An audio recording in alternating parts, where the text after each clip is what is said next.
Iran, 1979. The worst hostage crisis in American history begins.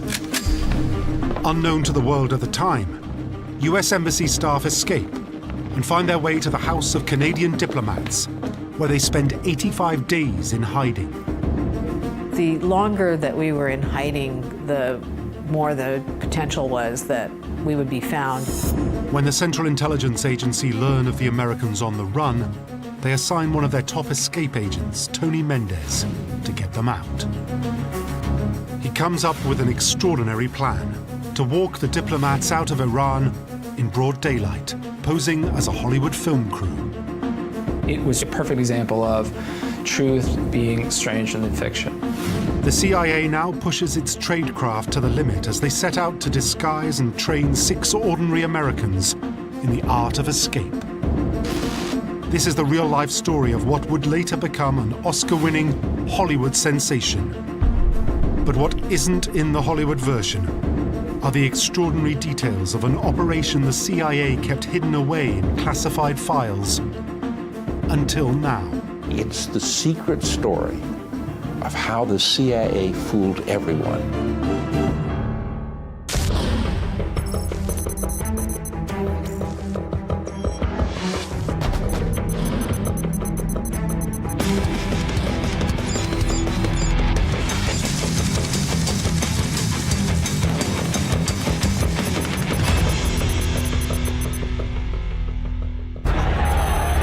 In late 1979, thousands of anti-American protesters in Iran are gathering outside the US Embassy.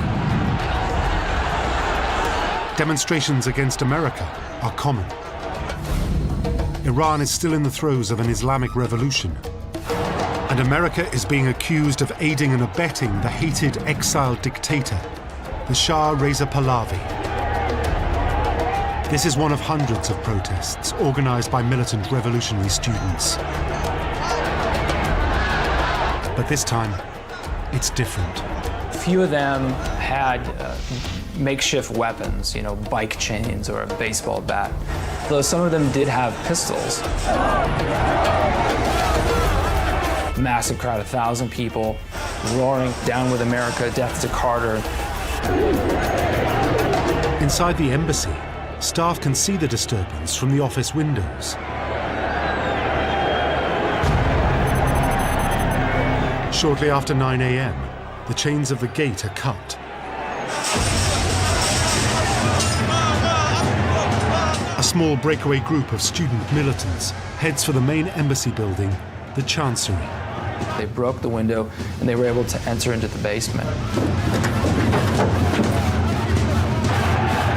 The Iranians made their way up to the second floor. I captured some Americans and said, "Let us in, otherwise, we'll harm these people." Adjacent to the Chancery is another building, the Consulate.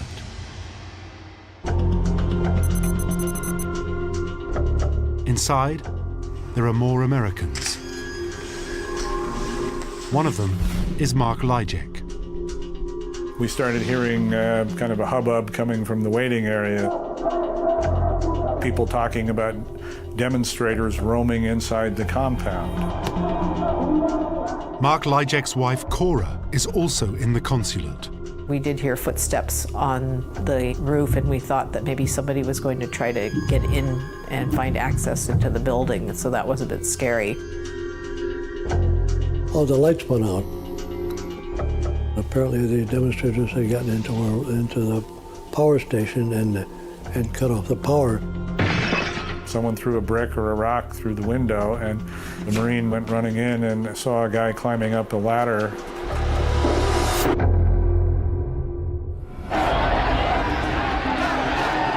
The diplomats now realize that the embassy compound is completely overrun by demonstrators. At first, one of the US Marines guarding the consulate advises them to stay inside the building. They hear on the radio that armed militants are trying to kidnap the rest of the Americans. They now know that they're in grave danger. They must escape fast.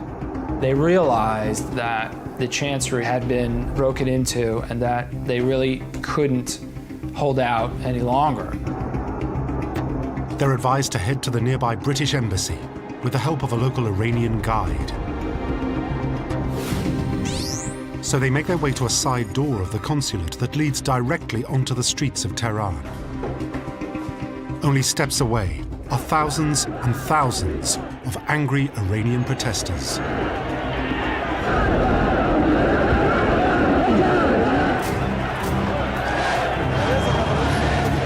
Among the first out are Mark and Cora Lijek.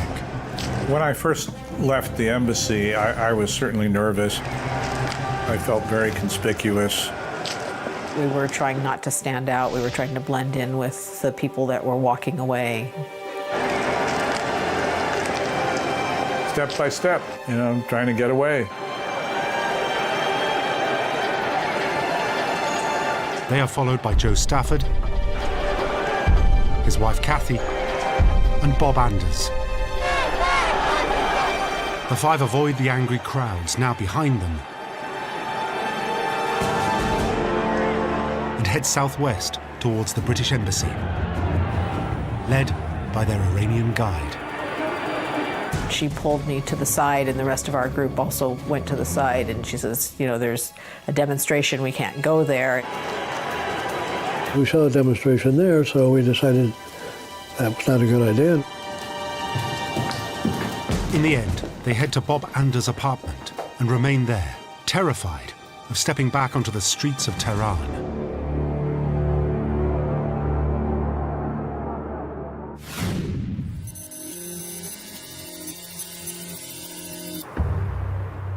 In Washington, while the embassy crisis is unfolding, it's still the early hours of Sunday morning. Calls from Iran begin to trickle in to the State Department. The president is alerted as dawn rises. And so is the Central Intelligence Agency. Upon receiving the information that the embassy had been overrun, the CIA would have immediately been concerned for the safety of its people. By the time America wakes up, the revolutionary students have declared a victory. Day one of the world's biggest ever international hostage crisis has begun. They were paraded in front of the cameras, and this was a big victory for the students. I mean, they were very surprised that they'd actually been able to pull it off. 66 Americans are now being held hostage at gunpoint.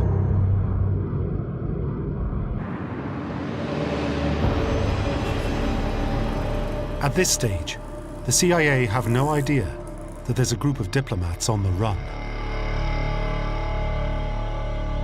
We felt very dangerous, a very dangerous situation. What happens next is not portrayed in the Hollywood movie.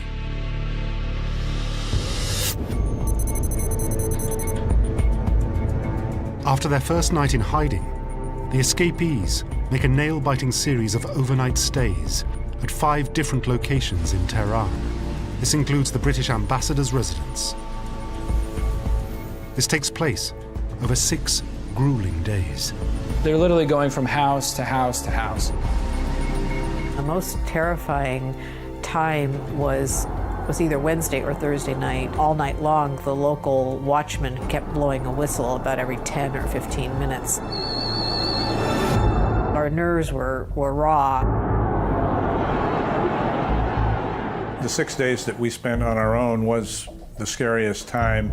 The Iranians were rounding people up because the other Americans that we'd been in touch with in the first days, who were still out, were gradually being arrested, seized.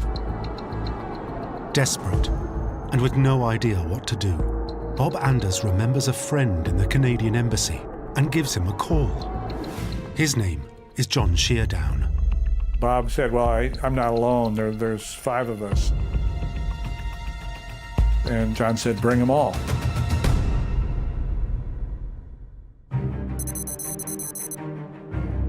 Six days after they first step out of the US Embassy onto the streets of Tehran, the escapees finally reach the Canadian house.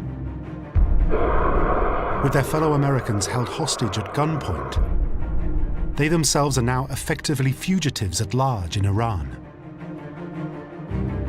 Terrified of being caught, confused about what to do next, and exhausted, they now have just one hope: rescue by the CIA. I had the sense anyway that Washington had sort of forgotten about us. 1 month after the embassy takeover, and the State Department is still consumed by the ever-worsening hostage crisis. The American hostages. No act has so galvanized the American public toward unity in the last decade as has the holding of our people as hostages in Tehran. While State Department staff grapple with how to deal with the embassy, they also become aware of the 6 escapees through information sent from Canadian officials in Tehran. The State Department turns to the CIA.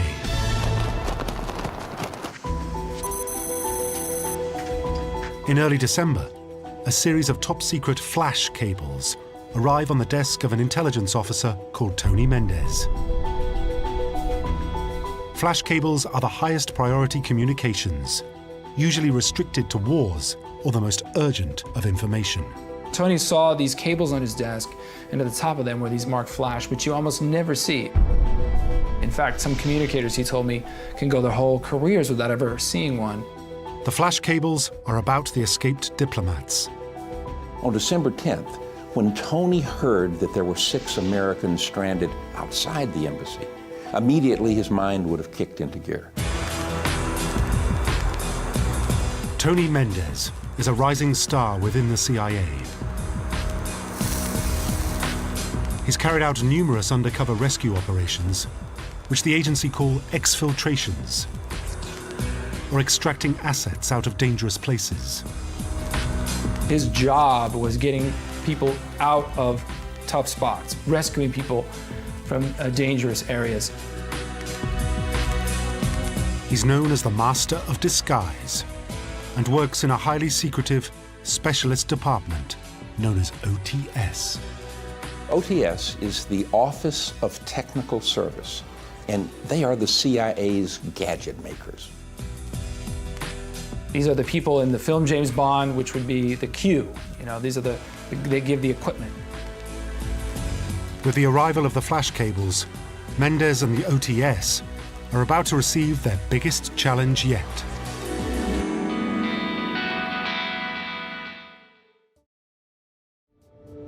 Mendez is called to a meeting at the State Department. They discussed what they thought they should do to help rescue these people. Tony immediately sort of let them know that they should let him and the experts at the CIA worry about this. And they did.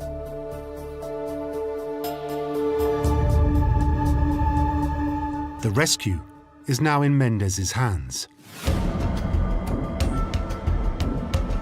Along with his team of specialists at OTS, he sets to work on a plan that will get them out in broad daylight. The first problem: the escapees are American, and the Iranian authorities will be on the lookout for any Americans trying to leave the country.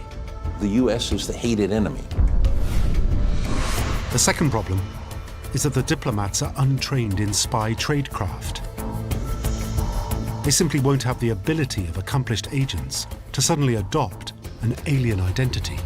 They were completely unwitting of this black world in which people can be exfiltrated. So Mendez wants to find them a plausible reason to be in Iran, which will fool the Iranians, and one which any ordinary English-speaking American can fake. The key is, if they spoke English, what other possible country wasn't Iran mad at?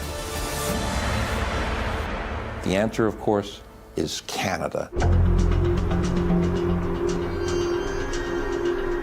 Mendez has a hunch that Canada offers the diplomats their best chance.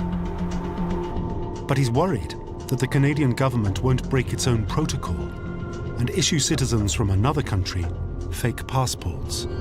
Unfortunately, the Canadians had a law that said, you can't just give out passports to anybody. But the foreign minister, along with the prime minister, got together and they were able to sort of circumvent the parliament so that they could pass this exception to their laws. With the Canadian passports secured, next, Mendez now needs a cover story. He wanted to create a story that was so unbelievable, so crazy and over the top that no one would believe that it was fake.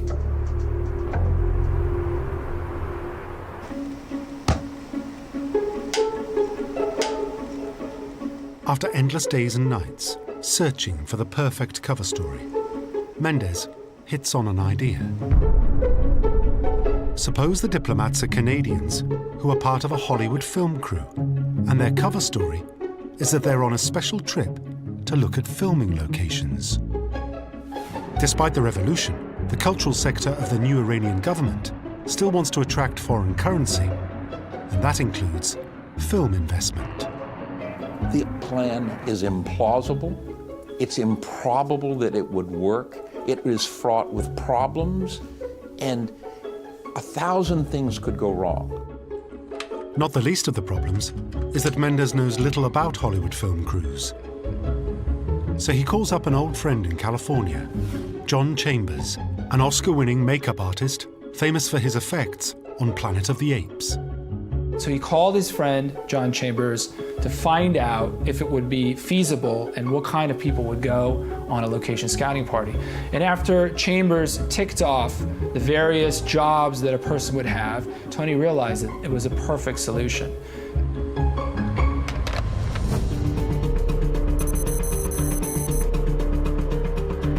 Back in Iran, the escapees are following developments in the ongoing hostage crisis at the US Embassy. We had an old television, so we did see some footage of the hostages blindfolded and being led around. They're completely helpless at the mercy of this crowd of people around them pushing them out, and that was pretty scary. The diplomats have been joined by one more, Lee Schatz, another American working at the embassy, whose escape had been engineered by the Swedes. The 6 are now known as the house guests. After living with the Canadians for what, by Christmas, is now well over 40 days. The longer that we were in hiding, the more the potential was that we would be found. Day by day, the danger for the house guests is increasing. Odds are that sooner or later the diplomats will be discovered and turned over to the authorities. It's now a race against time.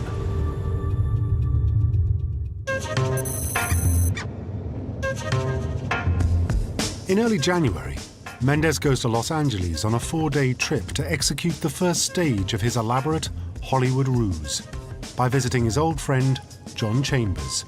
With him, $10,000 of CIA cash, hidden in a secret compartment of his briefcase. Tony had to come out to Los Angeles to try to put this plan into motion. Goes to John Chambers' house, and they sit down. Mendez turns to Chambers and a colleague of his, Bob Seidel, to help him build up what will look like a genuine Hollywood production from scratch. Bob was really surprised when he shows up at John Chambers' house, and they're sitting in the breakfast nook, and then here's a CIA officer saying, "We have to rescue some Americans who are stuck on the lam in Tehran." That was not what he expected that morning. The 3 work fast and quickly find the script of an unmade film called Lord of Light. Tony says, this is exactly what we need. It kind of has a Middle Eastern feel to it. So he says, let's call it Argo. And they realize that it also has a kind of mythical connotation. Jason and the Argonauts, it's the ship that the Argonauts sailed on. And Tony says, this is perfect. With the script problem solved, next, they need a Hollywood office. We're just coming up here on Sunset Gower Studios. This is the lot that used to be the Columbia lot, actually. And this is where Tony and John Chambers and Bob Seidel took over an office that had just been occupied by Michael Douglas for the China Syndrome, and it was empty, so that's where they set up their fake film production. Mendez names the production company Studio 6 after the 6 diplomats he must rescue.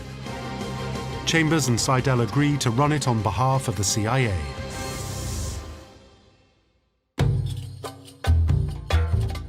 While in California, Mendez also turns his attention to the minutiae of the operation, collecting what the CIA call pocket litter. Pocket litter refers to all the tiny details which the authorities might check during the escape. Tony would have had to consider every possibility.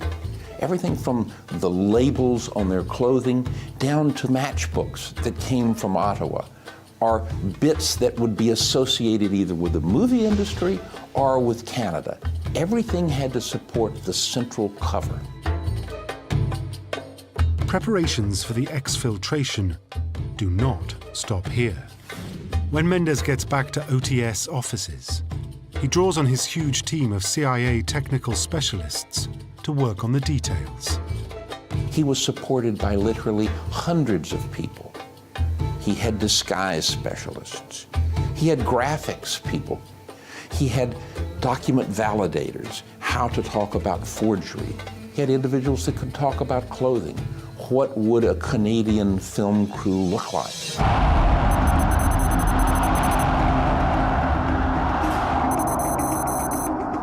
Back in Iran, the house guests have now been in hiding not for days, but months. The endless waiting has begun to unnerve them. And by this stage, any small incident is enough to cause huge alarm. We had one incident where a helicopter flew low, very low, over the house. It scared us. We were tense. Even though we were in a safe place, it didn't take much to trigger this sort of flight response or panic, whatever you want to call it. Fear, paranoia, and frustration. Their combined effect begins to wear down the mental state of the trapped diplomats. Their worries are well-founded. Inside the US Embassy, the hostages are being mistreated, even being subjected to terrifying mock executions.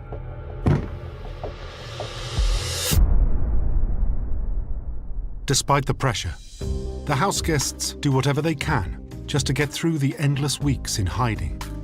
This is helped by their Canadian hosts, the Sheerdowns. The atmosphere that was created by the Sheerdowns through the family kind of setup that we had, the social events that they did for us, I think they helped us as much as possible have a normal life. I think John realized that in order to keep us mentally healthy, you might say, that there were certain things that they could do. One of them was the routine that we had with the formal dinner and the conversation following. Another was they would have parties for us a couple times a month. They would invite people from other embassies, such as the New Zealanders and the Danish ambassador, people who knew about us, so that we could have normal social interaction with people outside of our very limited circle. Some of their most memorable occasions include both a Thanksgiving and a Christmas feast, enjoyed in the sumptuous setting of John Sheerdown's diplomatic house. Due to a strange fluke, the Sheerdowns had stocked their basement with alcohol because they were next in line to host one of these embassy functions that the foreign diplomats would have. Obviously that didn't happen because of the embassy takeover that sort of shut all that stuff down, but the house guests had this abundant supply of wine and liquor and these kinds of things, so they often threw themselves little parties and they drank. But there was also a lot of tension, and there were some tense moments when they were worried about being discovered. I felt like we were on the Titanic, and that we didn't know when we were going to hit the iceberg, but unlike the people in the real Titanic, we knew that there were icebergs out there and that it was potentially possible that any day we could run into one. Unable to leave the house and living behind closed doors, the diplomats pass endless hours in whatever way they can. It's just a waiting game. John Sheardown had a big library. We did a lot of reading. I read 27 books during that time. I think Mark Lyjak more than doubled that. We played Monopoly, Scrabble, Bridge. You know, there's always the worry in the back of your mind, you know, that we might be caught.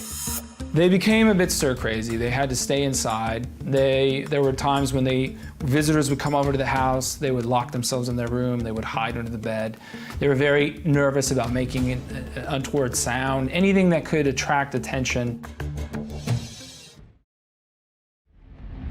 In Washington, the CIA also feel the pressure. Mendez sets a date for the exfiltration, January 25th, 1980. The risks are so great that rather than send another agent, he'll go there himself. He selects a colleague, codenamed Julio, who speaks Farsi, the language of Iran, to travel with him. The CIA are also in contact with the Canadian ambassador, Kenneth Taylor, who has been protecting the house guests since the start. Soon Mendez will meet them all face to face, and their freedom will pass from the hands of the Canadians to those of the CIA agents. If it all goes wrong and fails, then ultimately their own lives could also be on the line. Almost 3 months since the first day of the diplomats' escape, top intelligence agent Tony Mendez and a colleague codenamed Julio arrive in Iran.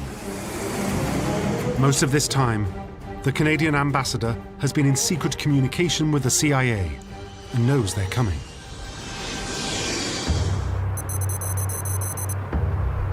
When they arrive at the Canadian diplomat's house, the house guests have no idea what to expect. 2 gentlemen in trench coats showed up, which was appropriate, of course. Tony introduced himself as Kevin Harkins. There was another gentleman with him, but he stayed in the background pretty much.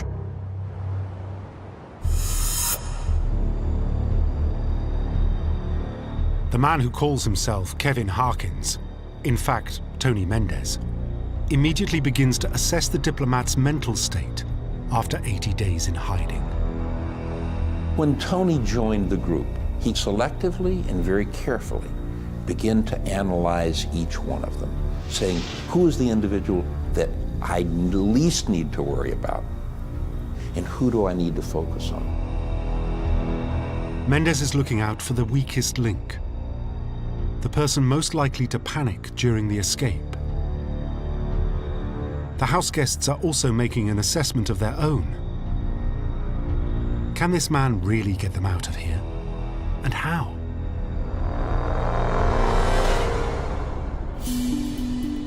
When Tony offered the Hollywood scenario, I liked it immediately. They set up an office in Hollywood, and everyone had their business card. And here's mine right here. The Argo plan impresses most of the house guests, but not all of them are immediately convinced. I got to admit, I was taken aback by it because it's not something I'd been thinking about for the last 3 months. The challenge for Mendez is to open the diplomats' eyes to an entirely new illusionary world of falsity and pretense.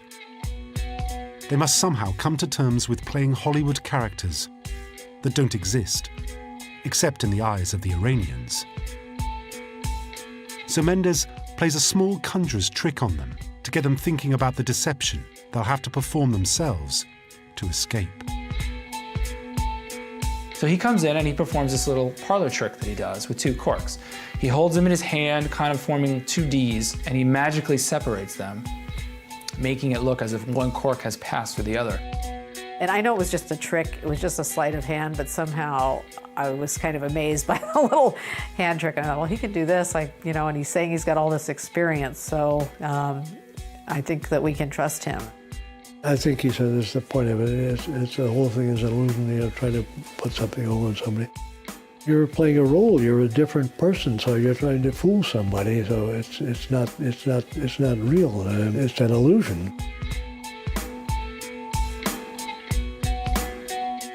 These are the very first moments that the master of disguise has with the house guests. Just the beginning of the preparations. He knows the Hollywood plan is a big ask for civilians not used to undercover operations. Even so, Mendez issues them with their aliases, the people they're going to have to pretend to be on the day of the escape. Cora Lyjek is told that she is no longer Mark Lyjek's wife, but the Hollywood scriptwriter, Teresa Harris. Someone had obviously read our files because my birthday was my mother's month and day, and it was my year. So it was things that I already knew. And I actually went to school with a woman named Teresa Harris, who shares my actual real birthday. I don't know if that's a fluke.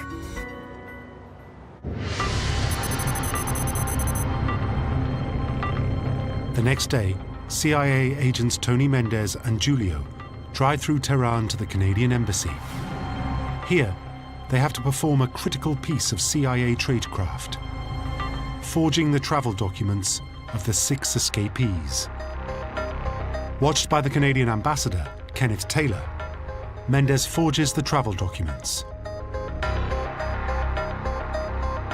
He needs to create a record of these false identities having entered Iran. And he'd have had a number of tools. He would have had, of course, a magnifying glass. He would have had a forger's kit. And he would have used what's called the forger's bridge, which is a way to rest his hands on the document that don't smear the ink, but allow him to put in the final details. If they look too perfect, there's something wrong with them.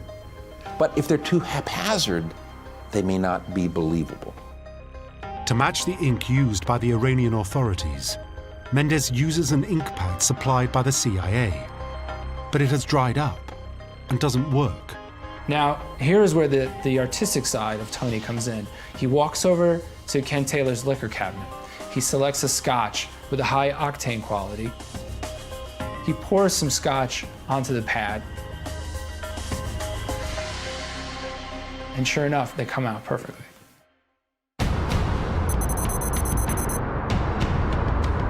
It's the final day of the escape preparations. Tomorrow, they will head to Tehran's airport and try to flee the country.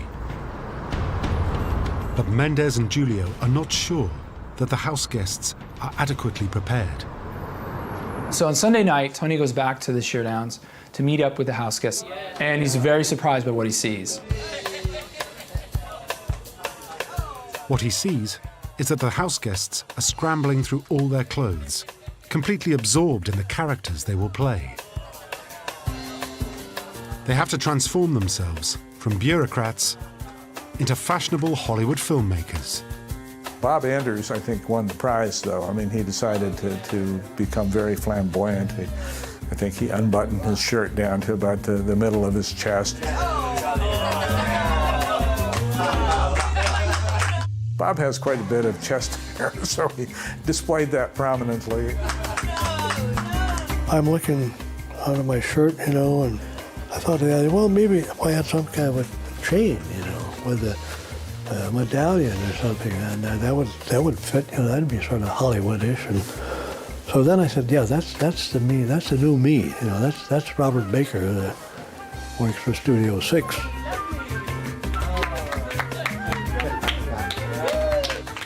The house guests begin to enjoy playing their flamboyant Hollywood characters. But Mendez is still concerned that they haven't yet taken on board the full gravity of the escape. So with the help of Roger Lucy, a colleague of the ambassador, he decides to put them through a mock interrogation. And he took it very seriously. He actually wore these leather boots, he had a camouflage jacket, a little swagger stick. And he got right in their faces. Roger, well, he was playing his role as the interrogator. He was playing it to the hilt, so he gave him some kind of a very serious threat. I forget exactly what it was, but something like he was going to be taken away and probably executed. And so And this gave us all a little start. You know, said, well, we have have to take this thing seriously, you know, and it's not just a game that we're playing. I think the point was to make sure that we had those answers down so fast that we could spit them out and not give us time to think, to remember. They had to be right there. We had to be able to recall them immediately, and it was effective, I think.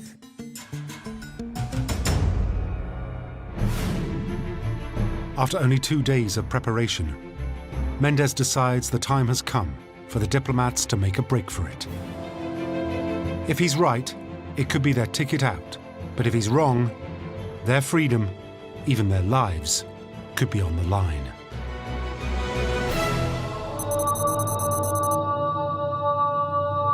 The day of reckoning has arrived. Once the group enters the airport, there will be no turning back. This was the moment of truth. He knew that this was life or death.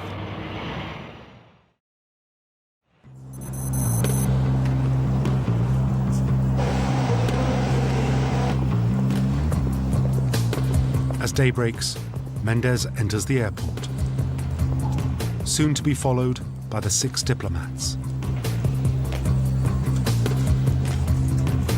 The initial shock of entering a brightly lit, crowded place after being in hiding for 3 months definitely was something to deal with.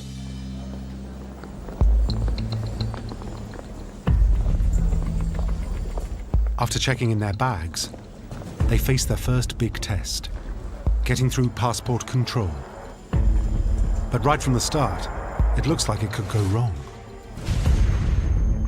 Lee Schatz breaks away from the house guests and their agreed plan. And Lee was sort of standing there, a little nervous. He was beginning to look around, you know, a little worried. The customs official looks at Lee Schatz's passport photo, notices his moustache, and thinks maybe it's a different person. Immigration's officer looked at him, looked at his photo, did a double take.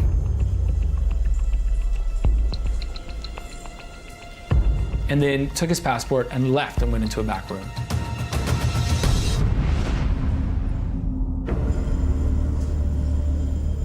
Mendez can only watch from a distance, hoping Schatz won't panic.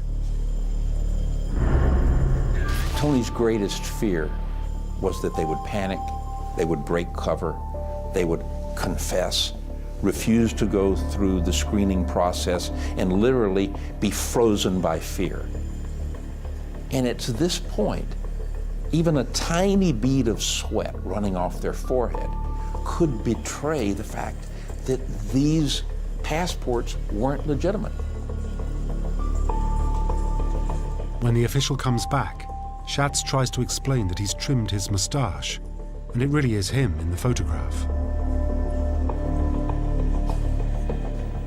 And he basically told the guy, well, I trimmed my mustache. Then he stamped the passport and he let him go. After Lee Schatz, the rest of the house guests file through passport control. But the team are not yet through. Ahead, they still face the riskiest part of the escape, presenting their departure forms at final immigration. All of this work came up to the point is, could the departure forms that they were carrying, would they be matched to the originals? White forms, in theory, filled in on entry to Iran, but which the escapees don't have, must match the yellow exit forms Mendez has forged. If the officials try to cross-check the forms against each other, it will all go wrong. It's a chance Mendez has to take. If any one of the 6 had failed, they would not only have been arrested, but Tony likely would have been shot. You feel very powerless. When we got to the immigration desk, there was no one there. Cora went kind of in the back there and started yelling. And nobody came, so she yelled again, and this sleepy-looking guy came out carrying a teapot, and he put the teapot down, and he grabbed our passports, pulled the cards out, handed them back to us. He didn't even look at us at all at any point in this process. And we thanked him, and then we headed off to the departure lounge. All 6 escapees make it through the critical stage. The official hardly looks at the yellow forms that Mendez has forged.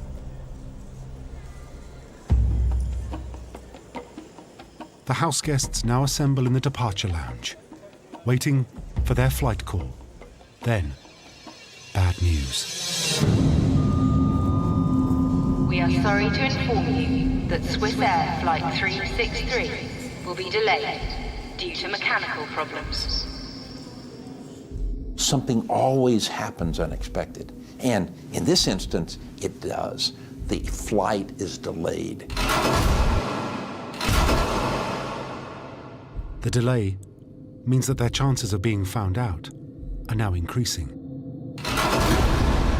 Minute after minute, the elite Revolutionary Guards, who Mendez hoped to avoid, are now coming on duty. They're trained to be on the lookout for spies. The delay means that the diplomats must maintain their disguises potentially for hours. You feel very powerless, and that makes the time drag even longer. They don't know, are the Revolutionary Guard onto them? Are they scrutinizing the papers? Are they going to be matching the white and yellow copies? The worry for Mendez is, how long can they maintain their disguises before they give everything away? And can they hold their nerve in front of the feared Revolutionary Guards?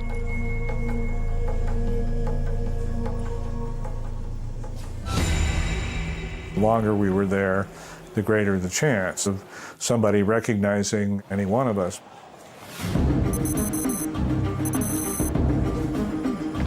The delayed flight has left the escapees exposed. Kathy, Joe, and Cora Lijek have more reason to be worried than the others. Because they work in the visa section of the consulate, dealing with Iranians every day, their faces are familiar. They could be spotted at any time. Kathy, Joe, and I had all worked on the visa line.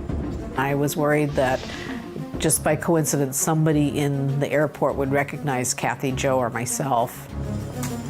I don't think we were talking very much. We'd kind of gone quiet. We'd done everything we could. We just wanted to get out of that room and onto the airplane. The presence of the Revolutionary Guards, who are now coming on duty, ramps up the pressure to another level. The departure lounge itself is filling up. As the day is progressing, more and more Revolutionary Guards are coming in. They're beginning to harass the people. As they wait, Mendez sees that the Revolutionary Guards are stopping other passengers and questioning them. They're looking for Iranians who are trying to steal wealth and leave the country, but they're starting to turn and look at foreigners as well.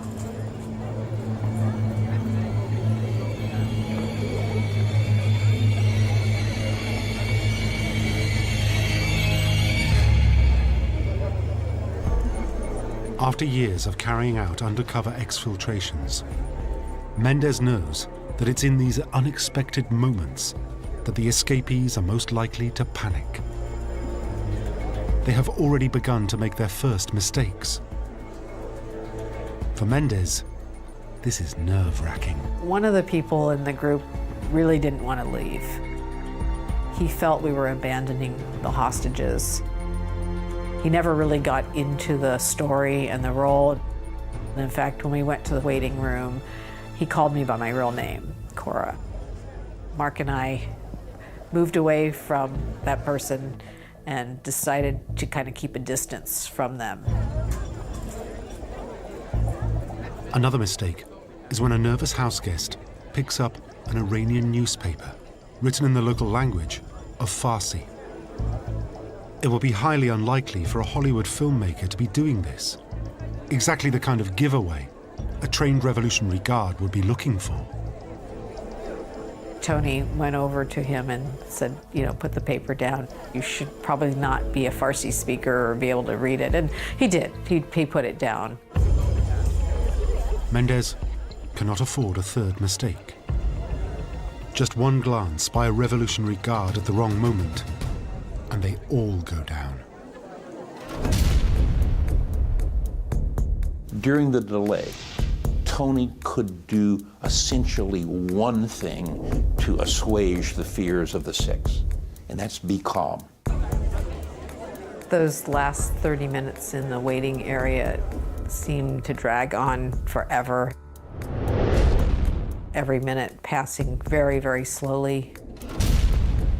When they glanced over at him, they couldn't see panic, they couldn't see fear, only the normal countenance, the rock, the steadiness.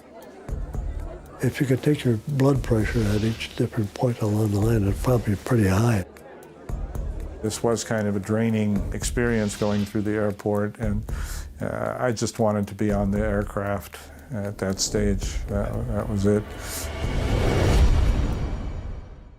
Finally, at around 8:30 a.m., there's a second announcement. Passengers for Swiss Air Flight 363 for Zurich, please approach the boarding gate. Finally, they hear the announcement. Swiss Air flight is boarding. We really felt good to actually getting on the bus, going out to the plane. That was beginning to feel that, well, maybe it's really going to work, you know, it's really going to happen. As they leave, there is no dramatic police chase along the runway. Flight 363 takes off without further incident.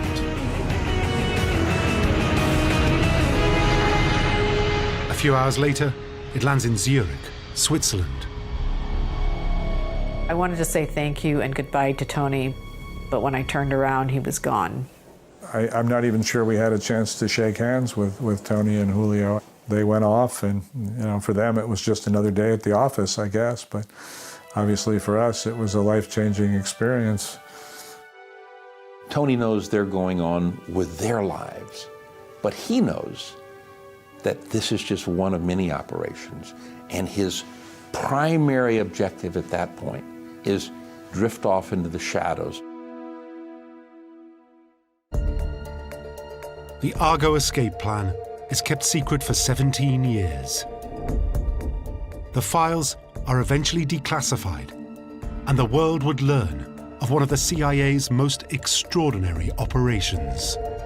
It's the secret story of how the CIA fooled everyone. Argo is a perfect example of truth being stranger than fiction. I mean, it's hard to imagine that this is real. And I think that was the genius of Argo. Beirut, 1985. A car apparently packed with explosives blew up at the entrance to the embassy. Terrorists are targeting Americans in a series of deadly attacks. Hundreds are dead, and now the CIA's top man in the Middle East has been taken hostage. William Casey, the head of the CIA, decides to throw out the rulebook and strike back. He wanted to take revenge. It was totally an off-the-books operation. In a top-secret mission still denied by the American government, Casey allegedly sanctions the assassination of the man he believes is responsible for the attacks on Americans. Bill Casey was convinced that Fadlallah was the force behind Hezbollah. He determined this was a leading terrorist and they were going to get him. And on March the 8th, 1985, the assassins strike. It was a car bomb. They took it into Fadlallah's neighborhood, hoping to kill him. Based on briefings with the former head of the CIA, this is the top-secret story of the Beirut car bomb.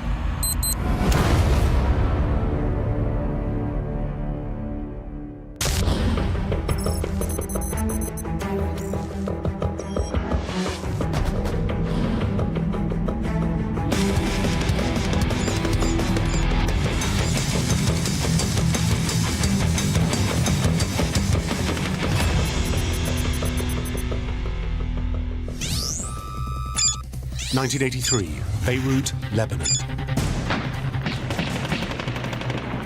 The capital of this tiny Middle Eastern country is being devastated by years of conflict.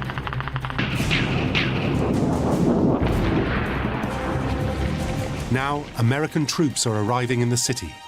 Their mission, not to invade, but to bring peace.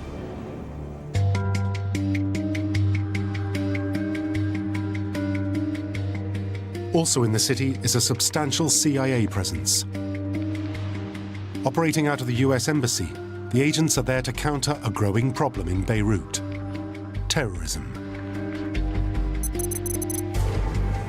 A top-secret meeting has been called to discuss the threat. Chairing the meeting will be the CIA's top Middle East analyst, Robert Ames. He is a man who was considered to be the key analyst of terrorist organizations and Middle East politics. Bob Ames was probably the most knowledgeable person in the Middle East. Ames had previously infiltrated the PLO and has been brought into Beirut secretly to advise on the terrorist threat.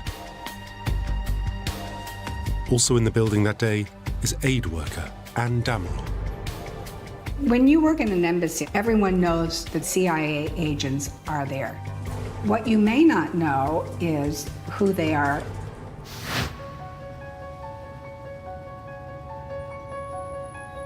As the classified CIA meeting is gathering, a white van is winding through the Beirut streets to the embassy. Very few people saw what was coming. It was the calm before the storm. The funny thing about living in Beirut when I was there, I never dreamt that I would be targeted. It didn't look like a threat and kind of took everybody off guard. The driver manages to enter the embassy compound's basement garage.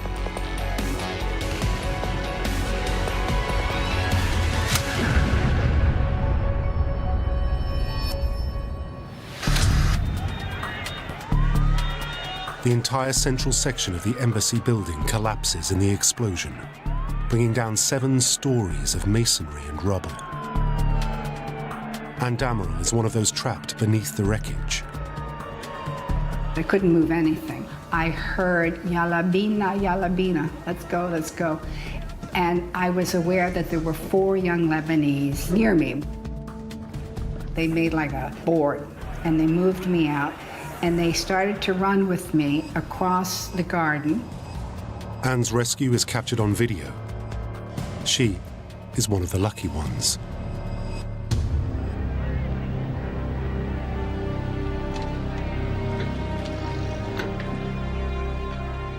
"200 people are wounded in the attack. 63 are killed, 17 of them American." News of the embassy bombing rocks America. CBS Evening News, Dan Rather reporting. The U.S. Embassy in Beirut tonight is a floodlit scene of death and devastation. Much of the 7-story building is rubble, and in that rubble, possibly more victims of a massive terrorist car bomb. The Pentagon says 1 U.S. Marine and 2 U.S. Army soldiers are... I'm a young Marine then, and I watched this on the news, and my thoughts were, wow, I'm on my way over there. The embassy being bombed was definitely a shock. I don't think anybody had any idea the kind of defense an embassy really needed against the kind of bombs that could be put together, particularly when you have people willing to die delivering them. This cowardly act has claimed a number of killed and wounded. It appears that there are some American casualties, but we don't know yet the exact number or the extent of injury. For the CIA, it is a particularly devastating blow. Half the American dead worked for the agency. If you look at it from the bomber's point of view, it was an enormous success. It wiped out the CIA station, killed Bob Ames. His loss was devastating, and the director of the CIA said that Bob Ames was as close to an irreplaceable man as he had ever known in U.S. intelligence. That director of the CIA is William Casey, and Casey is taking it personally. Well, Casey obviously was a very intelligent guy. He was a risk taker, and that's different from being a gambler. He was a very intimidating person if you were afraid of him. He was, had a very short temper. He didn't suffer fools lightly. In many respects, he was a wild man. He had really no time for the moderates, you know, the make nice people. Casey directs every CIA resource available to hunt down those responsible for the attack on the US Embassy. Under CIA Director Casey, the CIA is probably more sophisticated than it ever had been in its history. Analysts are charged with reviewing thousands of intercepts. Agents are ordered to go to their informants, and dozens of emergency meetings are called for senior CIA officials. But before Casey can get the enemy in his sights, they strike again.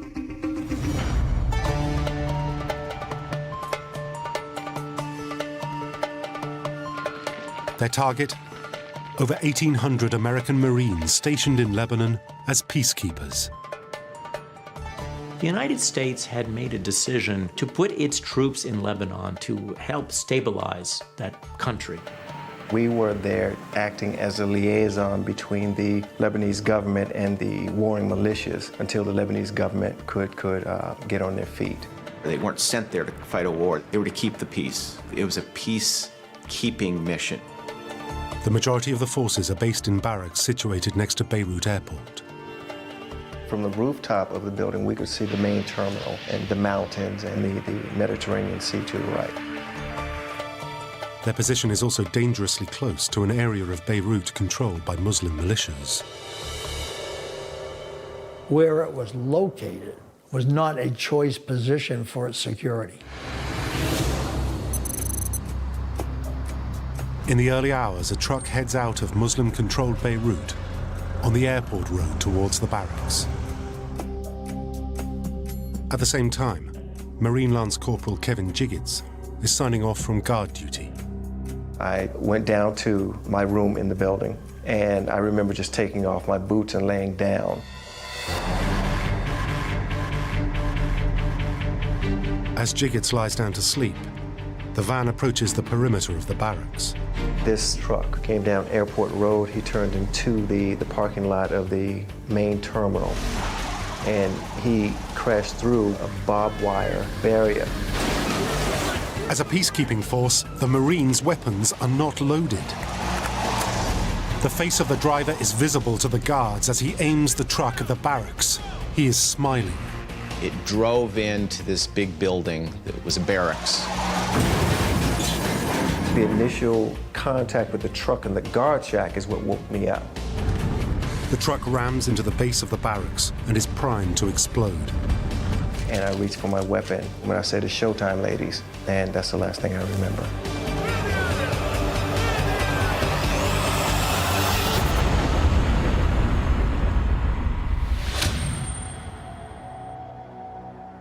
It is the largest non-nuclear explosion since the Second World War.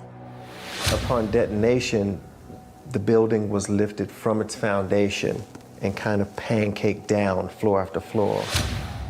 The entire building is leveled. We had never seen anything like this. It was an iconic bombing. The truck was laden with approximately 12,000 pounds of explosives. It was a pretty simple thing, a very large vehicle packed with explosives, got up to the front of the barracks and was exploded. It wasn't very complicated. It was a beautifully done operation. The next thing I remember was 2 white Marines were removing rubble from me. I didn't feel any pain until they picked me up. Both of Jiggets' legs are broken, and he suffers burns and cuts over his entire body. All that remains of the 9-story building is rubble. Prior to 9/11, it was the largest terrorist attack against U.S. personnel in the history of the United States. 241 American soldiers were killed. 240 of them were Marines. It is the biggest single loss of American servicemen's life since Iwo Jima. I know there are no words that can express our sorrow and grief over the loss of those splendid young men. Likewise, there are no words to properly express our outrage, and I think the outrage of all Americans at the despicable act.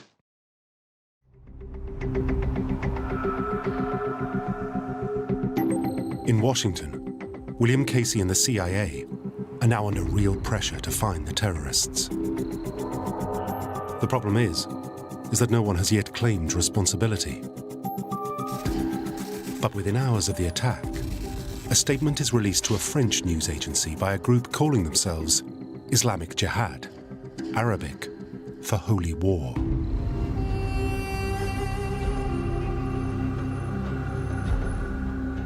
The group say they are responsible for both the attack on the Marines and for another simultaneous attack in the city, which has claimed the lives of 58 French soldiers. But no one in Washington has ever heard of Islamic Jihad. When the Islamic Jihad claimed the bombing, we knew absolutely nothing about it. It was not an organization that we even knew existed. The CIA was caught completely off guard. We did not have the structure internally to handle that kind of threat. We didn't know where it was, what it was. We didn't know who was behind it. William Casey is determined that the CIA will find out and bring the perpetrators of this terrible crime to justice. And according to some, he will go beyond the law to do so.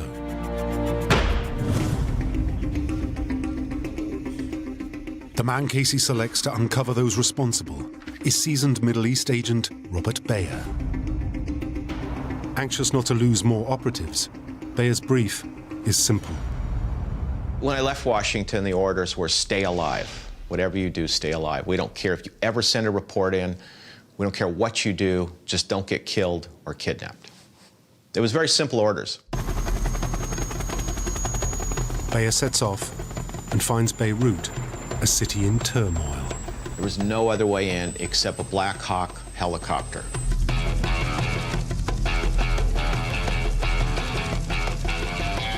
We came in over the sea about 10 feet. The helicopter drops down so there's spray going everywhere. And you're coming in about 200 miles an hour. There's shelling. Parts of Beirut are burning. It was the ninth circle of hell.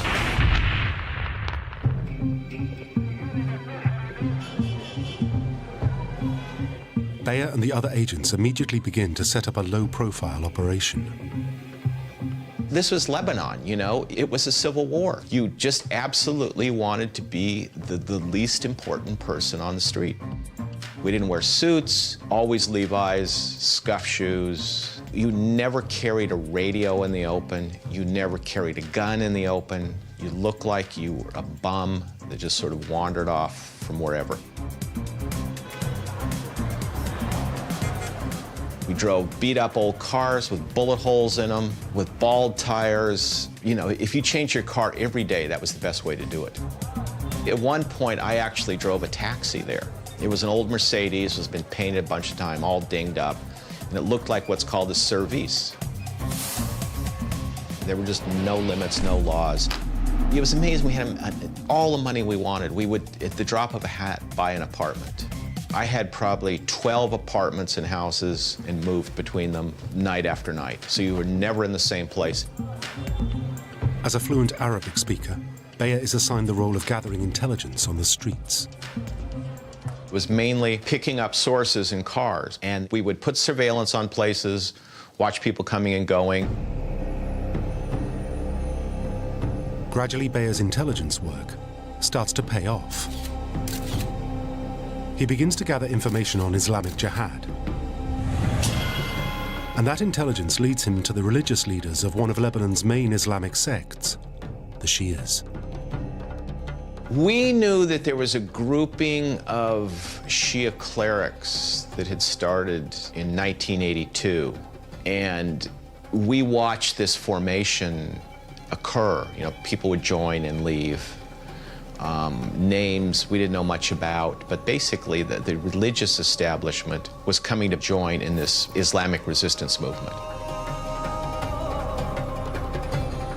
The Shia sect are in the minority in the Muslim world.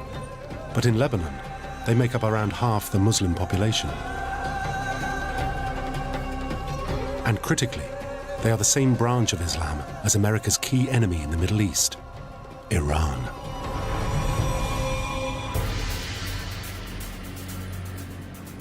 Despite limitless CIA resources, Bayer's efforts to penetrate Islamic Jihad now hit a brick wall. These people were very, very good. They never showed themselves. They worked out of tenements in Beirut. They didn't have a name, they didn't have an office, they didn't keep phone numbers. What we began to find out was that they were very sophisticated in the structure of their organization, and in my opinion, they were almost as good as we are. They were strictly family-based, impossible to penetrate. So William Casey decides to turn to America's only friend in the region, Israel. Israel is a very, very close ally, both politically and in intelligence areas, and so we work with them really as our intelligence and political brothers and sisters, really. The Israeli intelligence service, Mossad, is conducting its own operations in Lebanon. Mossad pass on to Casey what they know. The Israeli report says that an organization inside Lebanon is involved.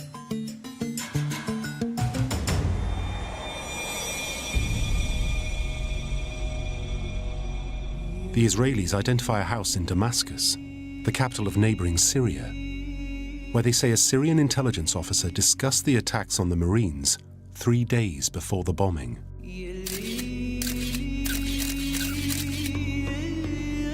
Present at the meeting was a grandfatherly man with a black turban and brown robes.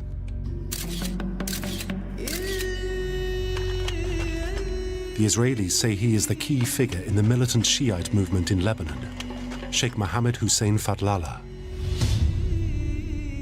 The intelligence the CIA and the Israelis developed showed that Sheikh Fadlallah, a Shiite militant, was at the center and involved, allegedly, in at least the main bombings in Beirut, including the attack on the Marine barracks. Fadlallah was born and raised in Iraq, but has spent his adult life in Lebanon. He is an open critic of America's presence in the region. Mohammed Hussein Fadlallah naturally became a part of the anti-Western coalition, if you like. You know, he's an Ayatollah. He would give blanket fatwas saying, yeah, it's fine to use force to drive out an occupying power. Casey becomes convinced that Fadlallah has to be connected to the bombings and is a leading figure in Islamic Jihad. At last, Casey has a target.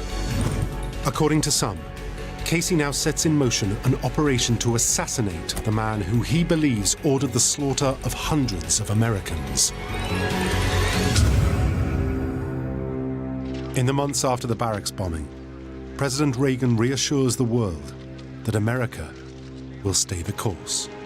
The people of Lebanon must be given the chance to resume their efforts to lead a normal life, free from violence, without the presence of unauthorized foreign forces on their soil. And to this noble end, I rededicate the efforts of the United States. But the truth is that neither the American military or the American people have any desire to be embroiled in another Vietnam.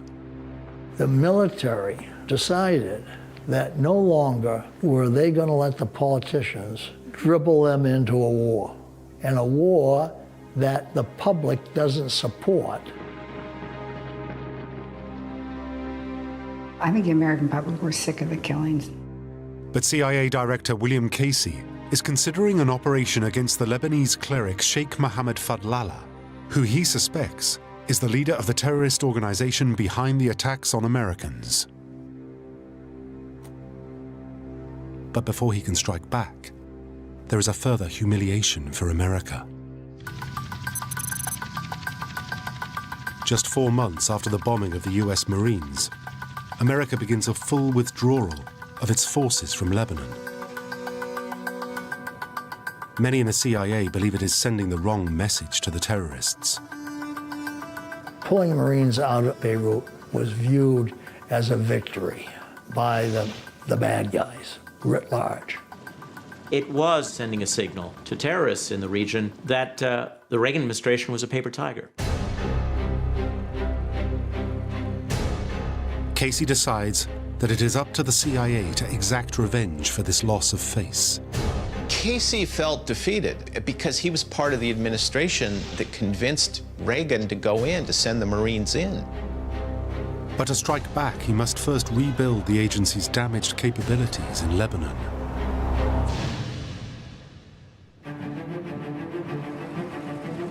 Casey's first action is to send in a new station chief, William Buckley. Buckley was a great man, a very solid fella. His expertise was in paramilitary operations.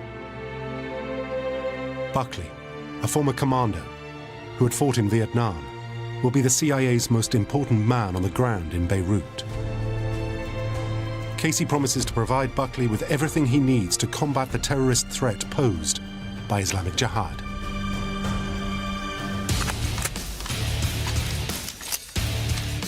Buckley steps up CIA paramilitary training, hostage rescue, and VIP protection.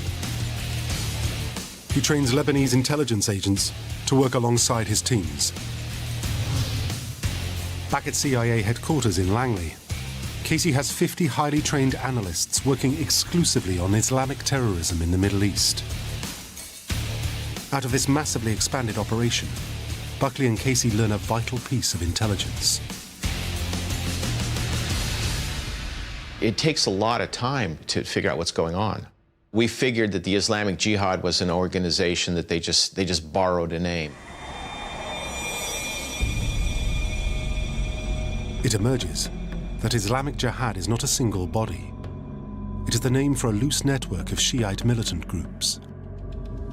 The CIA learns that just one of these groups is responsible for the attacks on American targets. That group will become one of the most dangerous and radical organizations to ever emerge from the Middle East. But in 1984, they are only just starting to refer to themselves by name. They call themselves the Party of God. In Arabic, Hezbollah.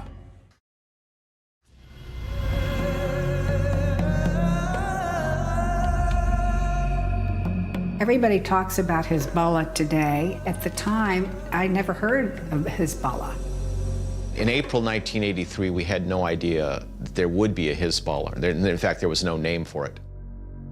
It is only now, after the bombings, that the group starts to use their notorious name.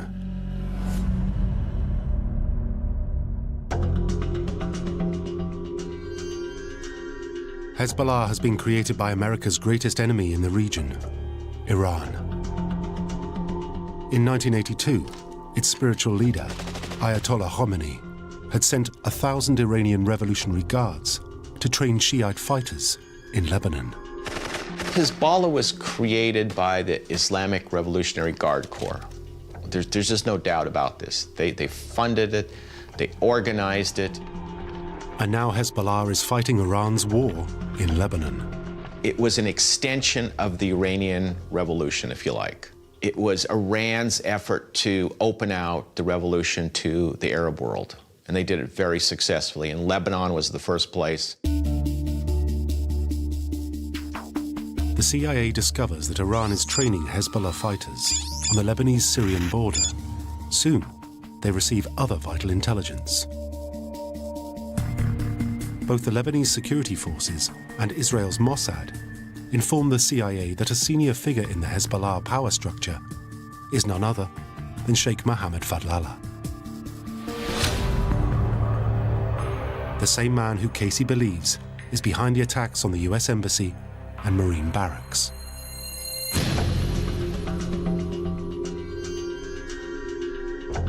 Casey becomes convinced that the best way to strike at Hezbollah and send a clear signal to America's enemies is to kill Fadlallah.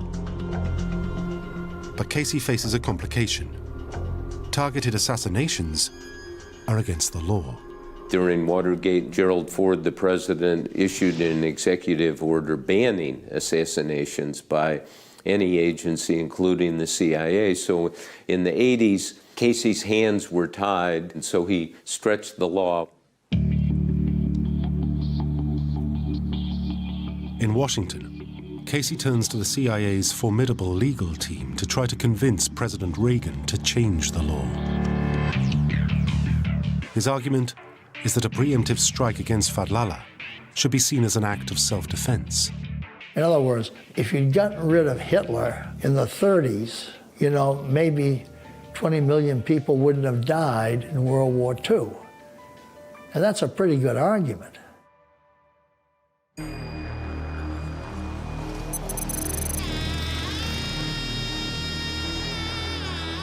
Back in Beirut, William Buckley has a much more immediate problem to deal with. The terrorists have started taking hostages. Hezbollah had started kidnapping individual Americans with a view to getting the United States out of the Middle East. Groups of armed men are seizing Westerners, especially Americans, from the streets of Beirut. Casey realizes that the CIA needs to act.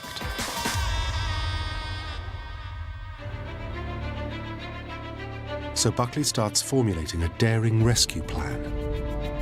He wanted to set up paramilitary operations. He said, let's get people on the ground, let's get Delta Force there, we're going to rescue these people.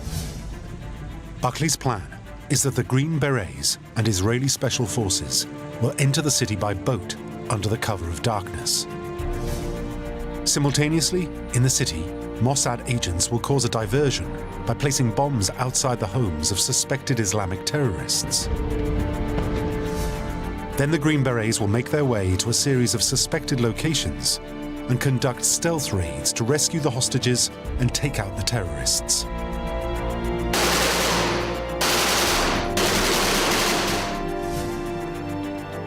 Dangerous and daring though the plan is, Buckley believes that the very nature of such a surprise assault will be what ensures its success. On March the 15th, 1984, Casey gives Buckley the green light. But before he can put his plan into action, Hezbollah will strike again. And this time, the terrorists are coming after the CIA themselves.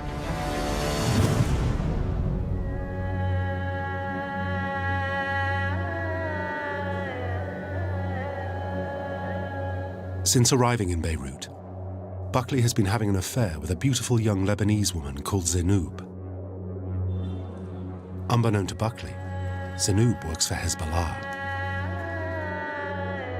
Monitoring every detail of Buckley's personal routine, she passes on the intelligence to the Hezbollah leadership. Buckley was very predictable in his routine going to and from the embassy, and he was warned by a ranking military official to, look, stop doing that because you're putting yourself at risk. Buckley ignores the warning, believing he is safe from attack and oblivious to Zenoub's true identity.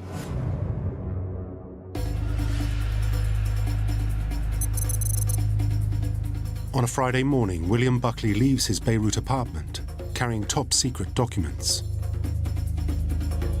Taking the elevator to the basement garage, he is joined by a well-dressed man.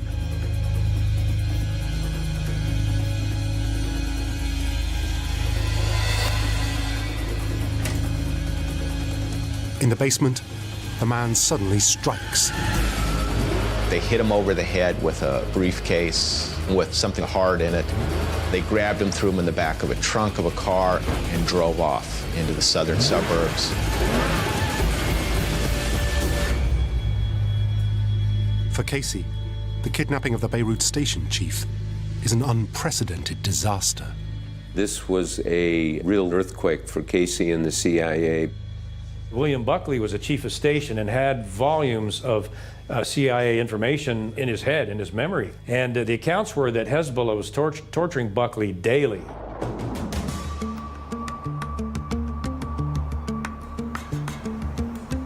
In September, proof that Buckley is still alive is released to the CIA by his kidnappers.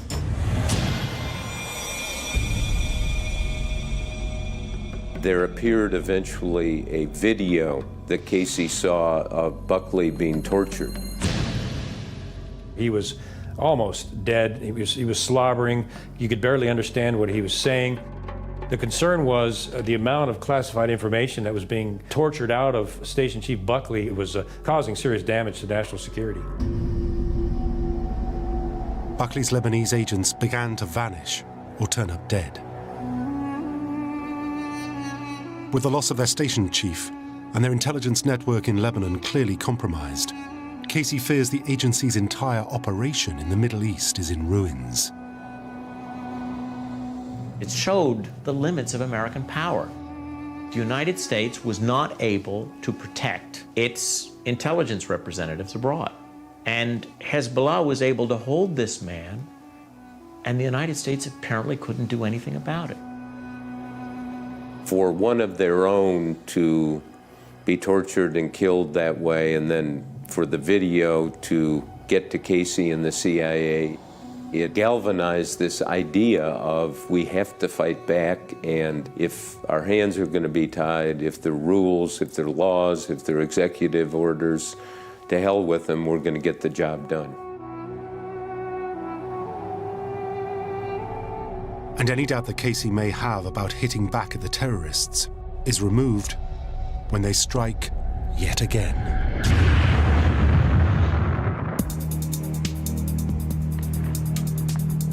A Hezbollah car bomb targets the US Embassy Annex building.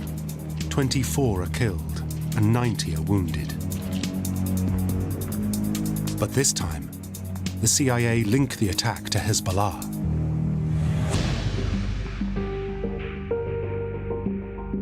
Casey turns to remarkable top-secret CIA aerial photographs, which show a van identical to the one used in the attack at a Hezbollah training camp in the Lebanese desert.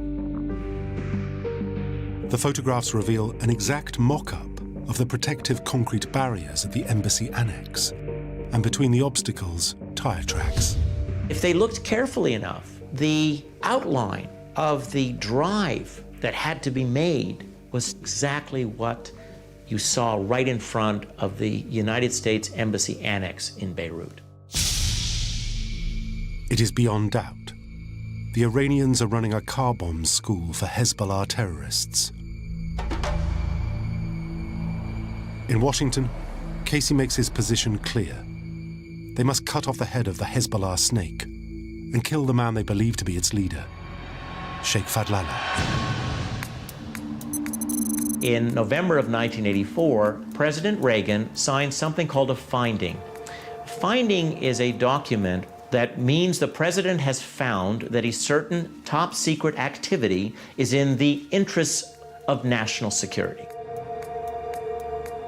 The finding does not mean that the CIA can carry out assassinations, but it does mean that they can train local units who potentially can. This gives Casey some room for maneuver.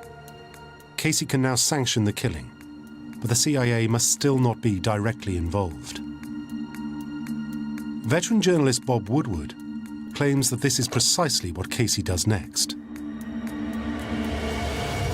It was totally an off-the-books operation. The CIA was not directly involved, though Casey himself personally was.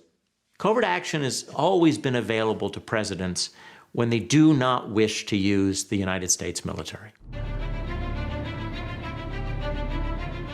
According to Woodward, Casey hunts for a third party to execute the assassination.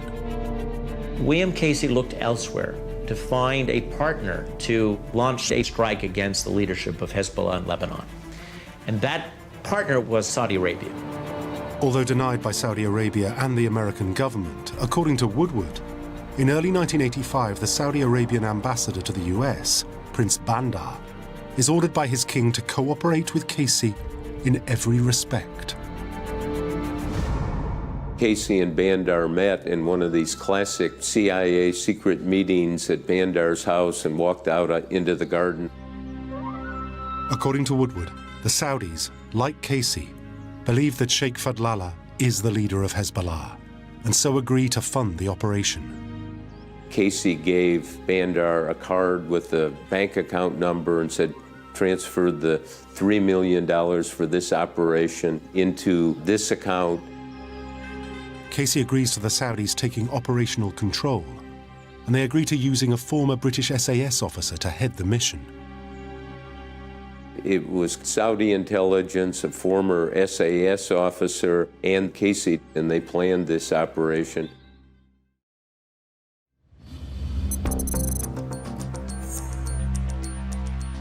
The SAS officer arrives in Beirut. To keep the CIA out of the picture, he recruits Lebanese agents to carry out the mission. The goal here was to get the Lebanese to do the work. Your boots on the ground, if you will, to try to find Hezbollah's leaders and deal with them. The plan is simple: to strike at Fadlallah using the weapon of the terrorists. You know, irony of ironies, made a car bomb. One agent is ordered to procure a large quantity of explosives. Another is to choose the vehicle. Money is paid to informants to make sure that they know where Fadlallah will be at a certain time. The man chosen to drive the vehicle is Eli Habika, the leader of a Christian militia group. The bomb will be set off by a timed remote, which Habika will activate before leaving the scene. Everything is set. The team is given the green light, and the operation to kill Fadlallah is set in motion.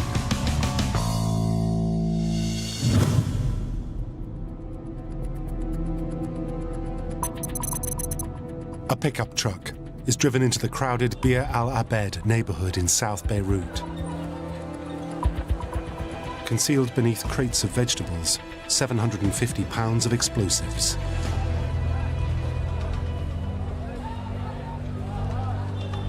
The truck is parked across the road from Sheikh Fadlallah's house.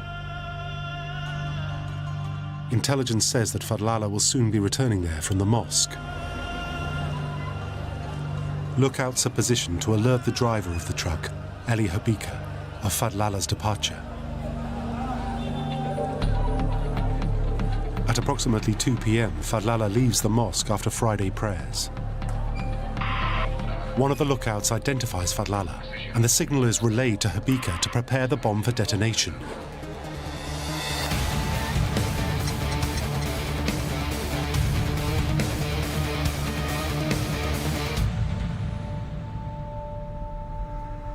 But then a woman stops Fadlallah.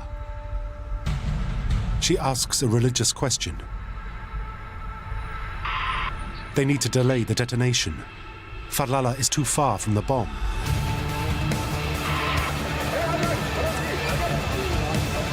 But it's too late.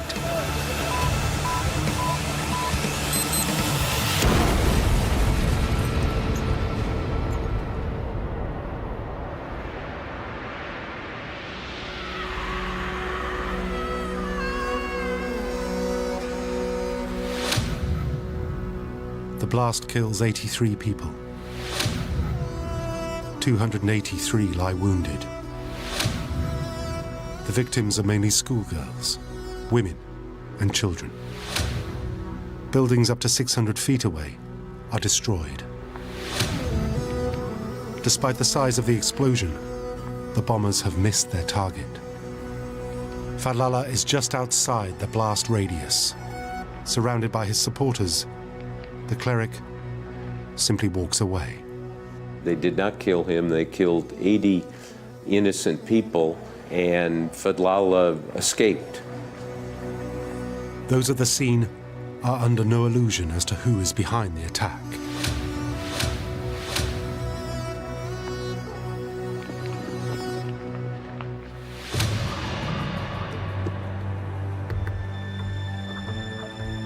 At CIA headquarters, Casey receives word that the operation has gone horrifically wrong.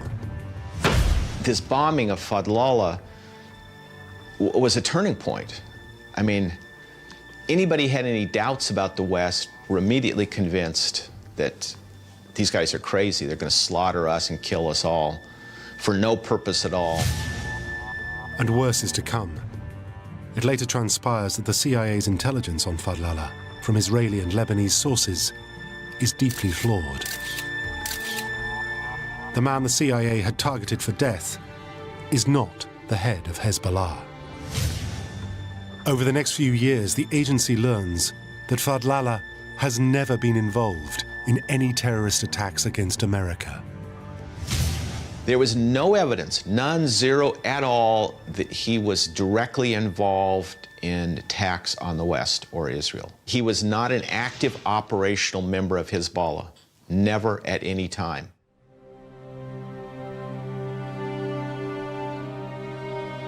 To this day, Prince Bandar and both the Saudi Arabian and American governments deny any involvement in the attempt on Fadlallah's life. They say that rogue Lebanese militias undertook the operation alone. And those who worked alongside Casey at the highest levels of the CIA also claim he was not involved.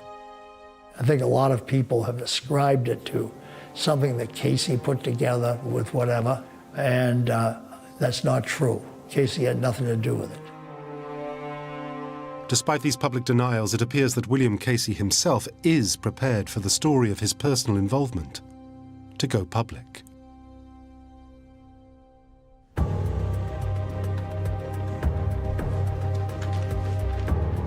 In the years before his death in 1987, Casey agrees to a series of interviews with award-winning reporter Bob Woodward. I met with Casey and talked to him 48 times. I talked to him on the phone, traveled with him on his CIA plane when I was the only one with him, had dinner with him in his house, had breakfast with him in his house. Woodward eventually reveals Casey's involvement in the botched assassination attempt in his book, Veil, The Secret Wars of the CIA. Now, why Casey would tell Bob Woodward this story, I don't know. I think Casey talked to Woodward quite openly to leave a legacy behind and let people know what he wanted them to know.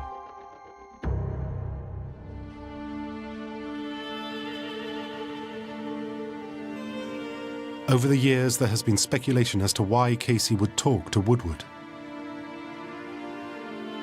Many people believe it was because Casey wanted to ensure that the CIA would learn from its mistakes in Beirut. We underestimated our enemy in that case, and it came back to bite us. Prior to 9/11, the terrorist attack on the Marine compound in 1983 was the largest terrorist attack against Americans in the history of the United States. Because of intelligence failures in 1983, hundreds of Americans, including 241 Marines, lost their lives. It is a loss that many refuse to forget. Beirut lives in the hearts of Beirut veterans because there's not been a day that's gone by that I don't think about it and I don't remember it. Casey, too, was adamant that the deaths of the Marines, the CIA agents, and embassy staff who died in the previous bombing would not be in vain. The CIA desperately needed to employ more effective tactics against the extremists. Casey figured out that we had to do something better about combating terrorism. The critical lesson that Casey learned was that the CIA needed to find ways of getting better intelligence on its enemies and finding more accurate ways of killing them.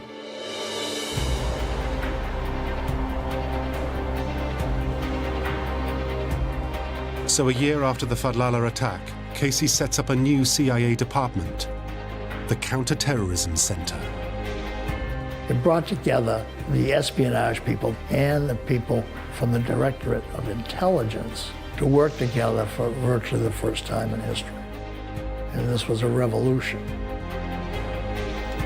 This revolution at the agency ensures that, unlike in Beirut, the CIA will now always try to have its own agents on the ground, providing highly accurate intelligence direct to the CIA's best analysts. They will no longer need to repeat the mistakes of Beirut, where they were forced to rely on foreign intelligence and local Lebanese to carry out their missions.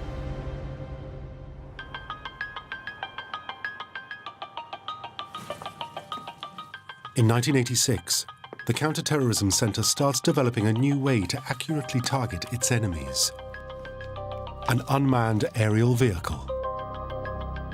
That was the beginning of where we are today with the lethal drones. That was the genesis right there.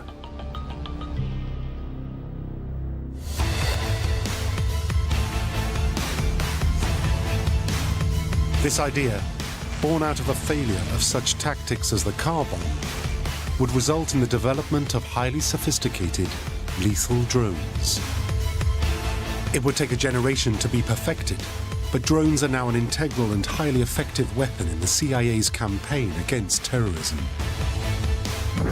It is a new era, and if you think about what Casey was dabbling in with Sheikh Fadlallah, it's small change compared to what goes on now.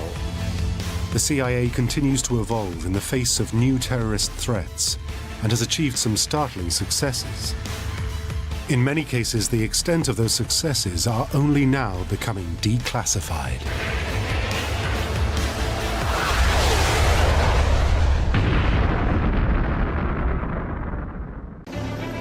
May 1st, 2011, 30 minutes after midnight.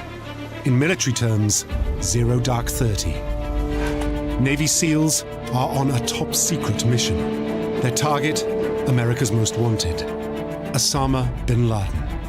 This night brings to a close the biggest manhunt ever known. I don't think the CIA or the military had any idea how difficult it would be to apprehend this guy. Yet what the movies tell us about the CIA's manhunt is not the full story. Between May of '98 and May of '99, we had 2 opportunities to capture him and 8 different opportunities to kill him. We hear from the covert team who tracked Bin Laden down. You know you're fighting against time, and you know that people are going to die.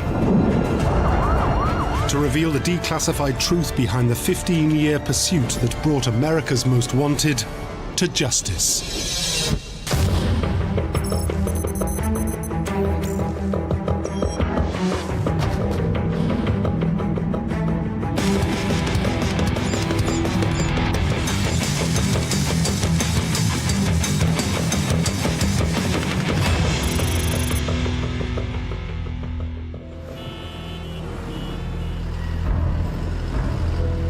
A Friday morning in New York.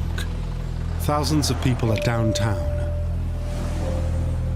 But this is a day unlike any other. Because the hunt for the world's most wanted man begins now. Terrorists attack the World Trade Center. We heard a tremendous explosion. The entire building shook. But this is not 9/11. It's 8 years earlier. A 1,500-pound truck bomb rips a 100-foot hole through 4 levels of World Trade Center Tower 1. The blast is designed to topple one 110-story tower into the other, potentially killing tens of thousands of people. It has failed. But 6 are dead, and the injured number more than 1,000. At first, no one has any idea who could have executed such an attack. Years of investigation reveal those responsible are from a terrorist organization called Al-Qaeda. Little is known about them. This is their very first strike outside a Muslim nation. It helped to put Al-Qaeda on the map. What it helped to do most of all was to convince at least the intelligence community that a threat within the United States could involve more than just a shooting or a kidnapping. At the CIA, an order comes in from President Clinton. Find out everything there is to know about this new terror group. Senior analyst Mike Scheuer is instructed to head up a small team dedicated to the task. I was fortunate enough to be appointed the chief in late 1995, and we set up and began operations in December of 1995. Scheuer assigns his new unit a code name, Alec Station, named after his then 2-year-old son. Alec Station is a first, unlike any other unit in the CIA, because it's dedicated to just one single mission: tracking down a man they suspect is Al-Qaeda's leader, Osama Bin Laden. It was a very different organization. It was the first time we were set up with a significant amount of manpower and funding to look at one person. The team sets up at the CIA headquarters. Scheuer's recruitment ad has unexpected results. It was women who came forward to be interviewed who applied for the jobs. Even when we were very small, when we had 10 or 12 people, probably 7 or 8 of them were women. Cindy Storer, an expert on Afghanistan, works with Alec Station from the very beginning. I was the communication with the policymakers, including the president, about what's going on in the world that relates to terrorism. The idea of the Counterterrorist Center was that your analysts and your operations officers being in the same place, having access to the same information, literally being able to talk over the cubicles to each other. So there was a lot of synergy. Very quickly, Scheuer's close-knit female team builds a special rapport. We got very close. I mean, these are my sisters in arms. On the inside, they earn the nickname, the Sisterhood, and a reputation for excellence. Women were extraordinary. It's only half jokingly. Usually I say, you know, if I could have, I would have put a sign up that said, "No men need apply." From the very beginning, the CIA's mission was clear: understand Bin Laden and decide if he's a real threat to the United States. They start by methodically trawling the CIA's existing database. Very quickly, a picture unfolds. We found out we had a great deal of information, particularly about Bin Laden's family and its influence within Saudi Arabia and its economic power and geographic reach.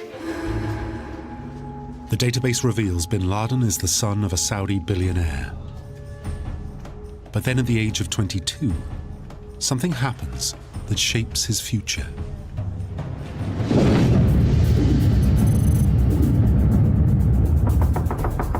The Soviet Union invades Afghanistan. Like thousands of young Muslim men, Osama bin Laden travels across the globe to support the Afghan Mujahideen freedom fighters. He showed up as sort of the representative of his very, very wealthy family, visiting clinics, visiting wounded Mujahideen, writing checks for their families. It's the height of the Cold War, and America and the Mujahideen share a common enemy. We didn't pay an extraordinary amount of attention to him because he was on the side of the angels at that time. He was killing Soviets. But then Alec Station's sisterhood uncovers something alarming. Bin Laden is not like most Afghan freedom fighters. He's gaining his own followers and taking things a step further. There's this group of Arabs out there, and they're not like the rest of the Afghan resistance. You know, if you go down this road and you're not welcome there, they shoot before they ask questions. They attack aid workers. And then you start to hear these stories about who's involved. Well, Bin Laden's there. Declassified documents reveal that from around 1985, Bin Laden goes from freedom fighter to terrorist. He begins to fund terror cells in Egypt, Saudi Arabia, and Pakistan. By 1993, he funds New York's World Trade Center bomb and is thrown out of both Saudi Arabia and the Sudan. In 1996, the Sisterhood trace him to Afghanistan. Here, he pairs up with an extremist regime, the Taliban. They support his radical views and provide a safe haven for his terrorist funding operations. But the question was he just the financier, or was he involved operationally? In less than a year, the Alec Station team would find out. They have some extraordinarily good luck. What they call a walk-in, an insider from a training camp in Sudan, simply walks into the American embassy, ready to talk. He turned out to be an extraordinarily important individual in telling us about how Al-Qaeda was organized, how it was financed, how it acquired weaponry, that it was looking for biological and nuclear types of weapons. What the walk-in tells them moves Osama bin Laden beyond financier. He's instigating missions of his own, organizing training regimes and writing handbooks for bombings and assassinations. He's selecting teams to plant bombs on planes, even to crash small aircraft into the CIA's own headquarters. And it's bin Laden himself who comes up with the name Al-Qaeda, Arabic for the base. Calling it Al-Qaeda in a way, I mean, is indicative of his sort of ambition. He calls it, this is the base, this is an organization. It has a system wherein fighters can arrive through Pakistan or through Afghanistan and find their way to the fight. There's a pipeline, and he is largely responsible for putting that sort of structure in place. Shoya's team have uncovered something truly alarming. Osama bin Laden has a master plan. From his refuge in Afghanistan, he's setting up Terrorism Incorporated to turn violent jihad into a global phenomenon. We were very sure that Al-Qaeda was an organization the like of which we had never seen before in terms of manpower, focus, discipline, and geographic reach. Then, as if to leave no doubt, in August 1996, 5 years before 9/11, bin Laden officially declares war on America. It was not rocket science to figure out that this man was deadly serious. He was telling us, we're coming after you. We knew they were planning a big attack, but we didn't know what or where. Alec Station decides they have to make the first move. And in May 1998, an opportunity arrives. The Sisterhood team gains reliable intelligence on Osama bin Laden's whereabouts. They prepare a plan to capture him. The plan requires President Clinton's approval. Despite the CIA warning of a growing threat from Al-Qaeda, the president gets cold feet. We had had an opportunity to kidnap Osama bin Laden in May of 1998, and the policymakers turned it down because they were afraid he would die and we would be blamed for assassination. At least that was their reason at the time. The CIA see this as a missed opportunity, but the White House is simply not prepared to risk an international incident. The Sisterhood are reduced to warning President Clinton it's just a matter of time before bin Laden strikes. And strikes big.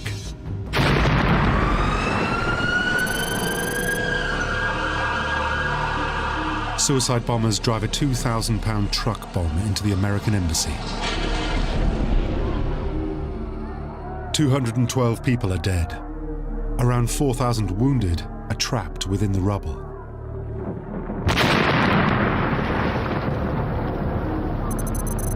Less than 10 minutes later, over 400 miles away, another explosion at an American embassy is timed to maximize the chaos. Here, 11 people die. A further 85 are injured. Al-Qaeda claims responsibility for both attacks. But the worst is yet to come. Bin Laden himself has declared this is just the beginning. At the CIA, there's frustration.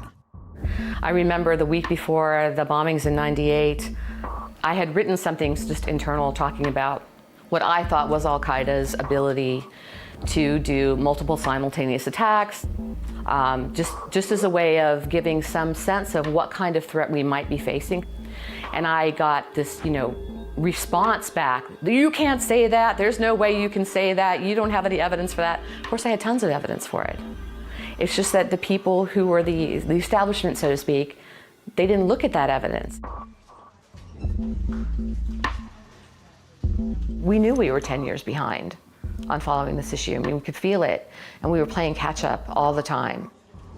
The Sisterhood try to pick up the trail, but Bin Laden knows he is a hunted man.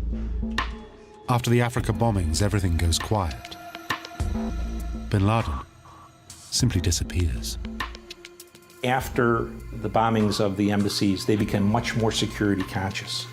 Not staying too long in any one place, sending out 2 or 3 convoys going in different directions. So it became increasingly hard over the years to really pin down his location. Osama bin Laden, from the beginning, was going to be a difficult target to go after. He was a practiced clandestine operator. He was quite good at hiding. He stops communicating by cell phone or by phone call. He relies on this network of couriers. He's basically communicating in a medieval way, almost, to protect himself. In Kenya, the Sisterhood turned to their informants. Just 2 weeks after the Africa bombings, their efforts pay off. The informants reveal that Bin Laden is heading towards a maze of al-Qaeda training camps at a town called Host. We developed intelligence from several sources that Bin Laden was going to travel from Kandahar city to Host. And he was going to meet with Pakistanis and various other kind of Islamist fighters there. This time, President Clinton agrees to go after Bin Laden. He gives the go-ahead for a massive missile strike. Codename Operation Infinite Reach. Today, I ordered our armed forces to strike at terrorist-related facilities in Afghanistan and Sudan. Our target was terror. Our mission was clear: to strike at the network of radical groups affiliated with and funded by Osama Bin Laden, perhaps the preeminent organizer and financier of international terrorism in the world today. Dozens of al-Qaeda terrorists are killed. But what about Bin Laden? As it turned out, the information we had was good, but Bin Laden at the last moment decided to go to Kabul, and we, of course, missed him. To the CIA, it's a huge blow. And it takes another 9 months before Shoya's Sisterhood team can pick up Bin Laden's trail again. This time, the intelligence on his location is much more precise.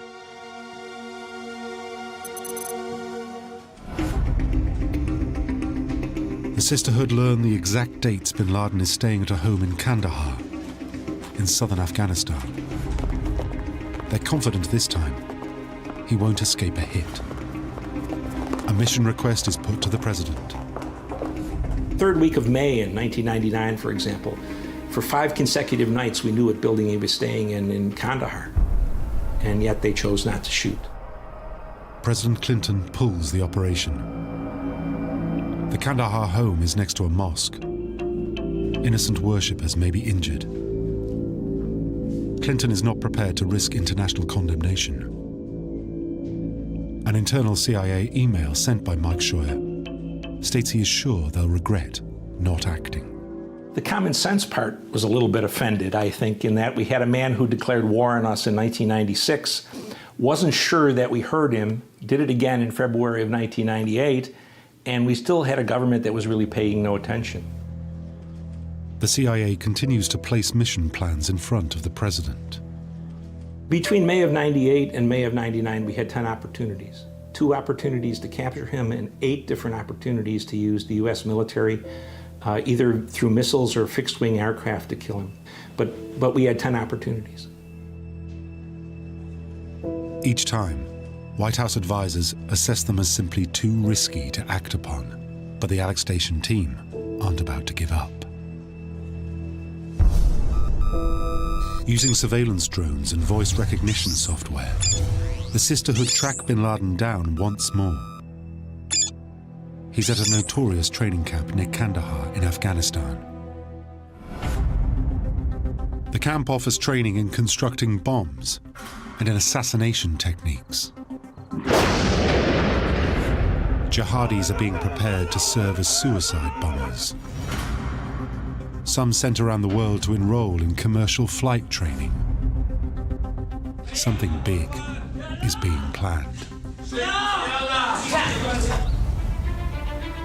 This time the Sisterhood are determined to get the president to act. They assure him there will be no risk of collateral damage. Because now the CIA has a new weapon in their armory. A high-tech, remotely operated drone that's armed. They plan to guide a precision bomb into the heart of Bin Laden's lair. The president gives the go-ahead.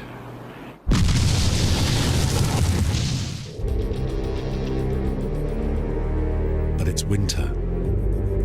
And the weather is now so hostile in Afghanistan that the operation must be put on hold until spring. But before then, matters are taken out of the CIA's hands. A new president is sworn in. And George W. Bush has a different focus.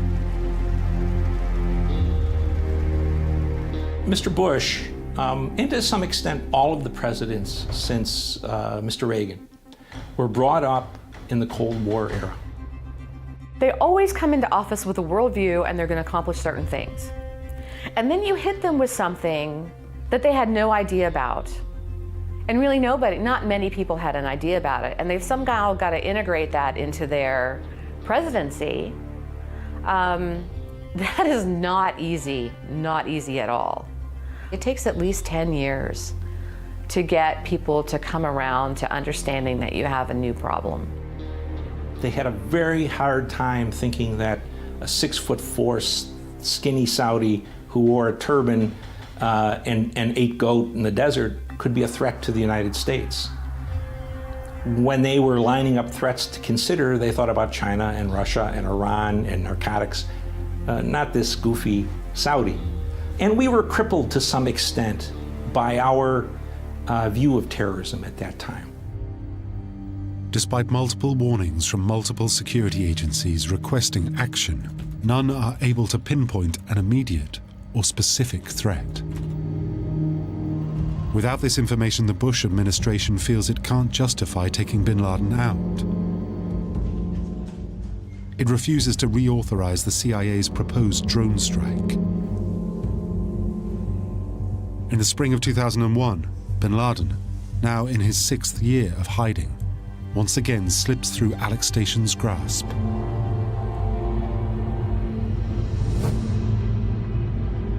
As the tone of the intelligence chatter the team is monitoring takes a dramatic turn. And then we started to see something that was clearly something else. And the chatter, we were hearing things like Armageddon, and you know you're fighting against time, and you know that people are going to die. Every morning, 6 days a week, the CIA briefs the president on matters of national security. If you see this disaster coming, you want to try to stop it. By the summer of 2001, Shoya's team are briefing that a significant attack is being planned on home soil.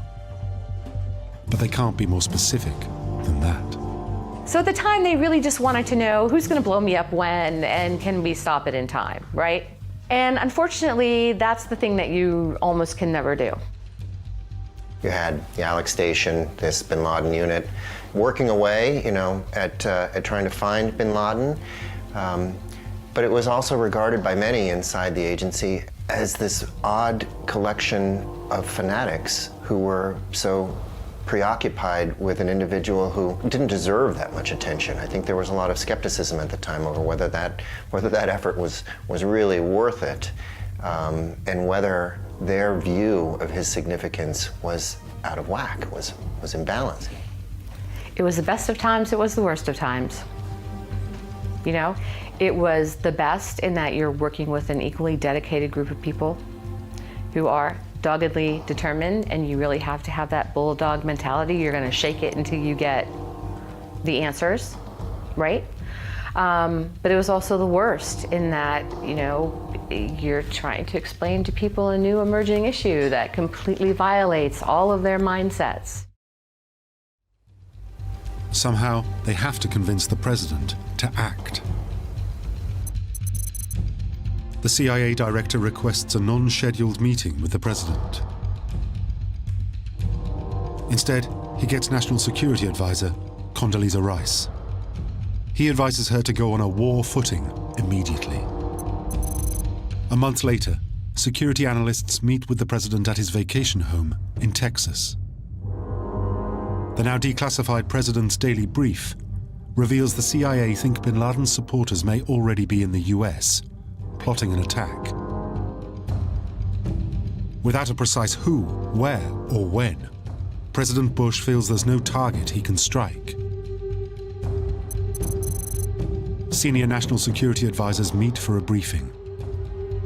They too see no precise information they can act upon.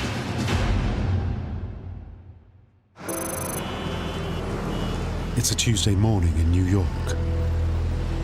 Thousands are working, visiting, shopping at the jewel and the crown of the business district, the World Trade Center.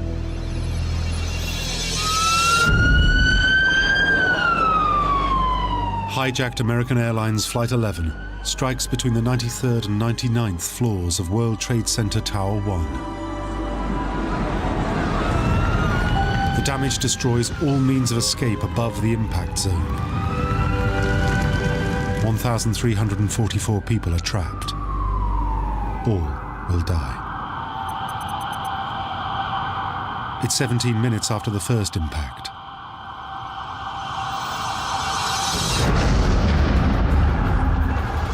The second plane strikes the south tower between the 77th and 85th floors.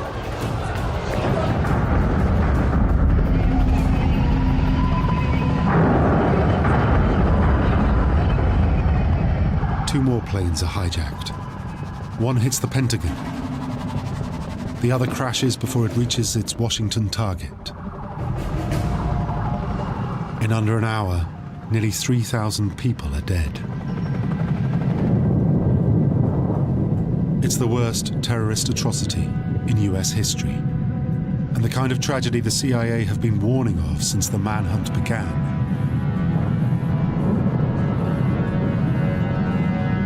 Now the search for bin Laden will be kicked into a high gear.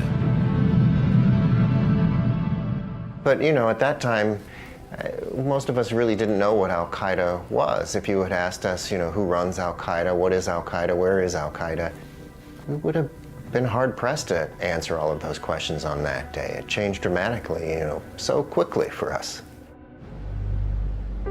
At Alec Station, they feel the frustration of having seen it all coming. When those planes hit on 9/11, we had known they were going to do that, not that specific day or that specific target, but that medium of operation. The plan they had for sending Arabs to the United States to be trained for driving 747s into U.S. facilities. They intended to do that since at least 1995. The Sisterhood feel a terrible sense of responsibility for not being able to prevent the tragedy. I think looking back, it's easy to forget that in the fall of 2001, America had suffered the equivalent of a national nervous breakdown. That the eyes and ears of the American eagle, the first line of defense against terrorism, the first line of the war against Al-Qaeda, had failed to protect America. Within days, President Bush makes his feelings known. I want justice. And There's an old poster out west, as I recall, that said, "Wanted, dead or alive." It marks a crucial turning point in the relationship between the Bush administration and the CIA's Bin Laden team. After 2001, Osama Bin Laden became the most wanted man in human history. No one has been pursued by so many people as Osama Bin Laden was. The world turned upside down on 9/11. I mean, the next day it was anything you want from Congress, from everywhere, anything you want, request whatever you want. We took whole branches from other parts of the agency and expanded rapidly by a factor of like 7.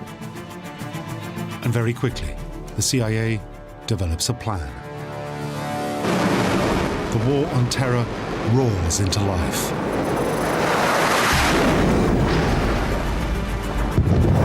Operation Enduring Freedom is the invasion of Afghanistan. The aim? To overthrow the Taliban regime and flush out Osama bin Laden. It's the first time in American history a war has been launched explicitly to take down a terrorist organization. At the vanguard of the fight, with the Special Forces, are highly trained covert CIA operatives. As bin Laden's supporters, the Taliban, fall, undercover CIA agents intercept communications. Bin Laden is traced to the remote caves of Tora Bora along Afghanistan's mountainous eastern border.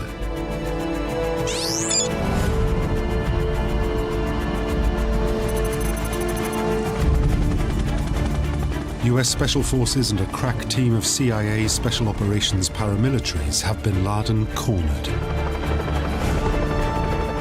We were so close to bin Laden in the last days of 2001. We could hear him on his radio. We knew that he was a mile, 2 miles away.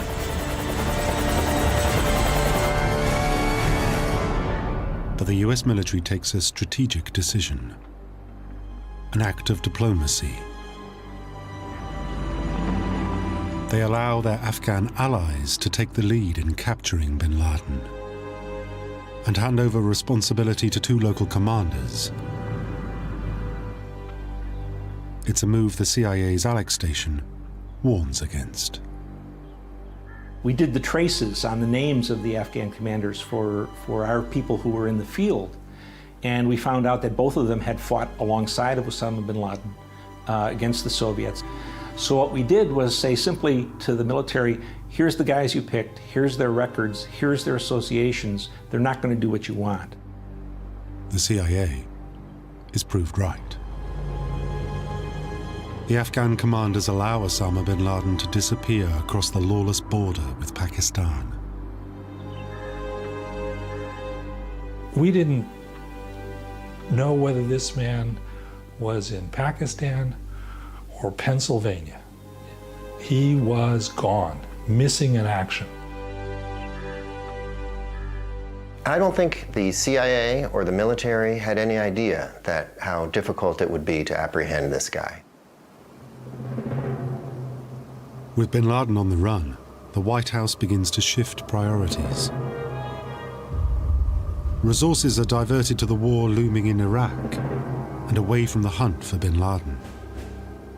President Bush would start to talk about, well, wherever he is, he's on the run, he's hiding in a cave, he doesn't matter. Which wasn't true. Of course he mattered. After 2001 was when we took our eye off the ball. We began chasing other bad guys in another desert in Iraq and didn't give the priority we needed to the hunt for Osama bin Laden. For the CIA's sisterhood, the next few years are the lost years.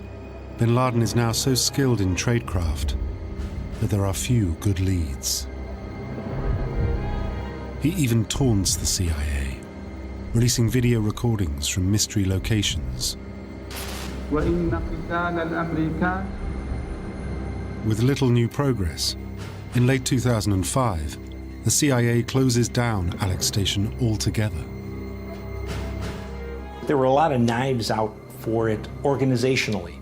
that it was a source of heartburn for a lot of traditional people.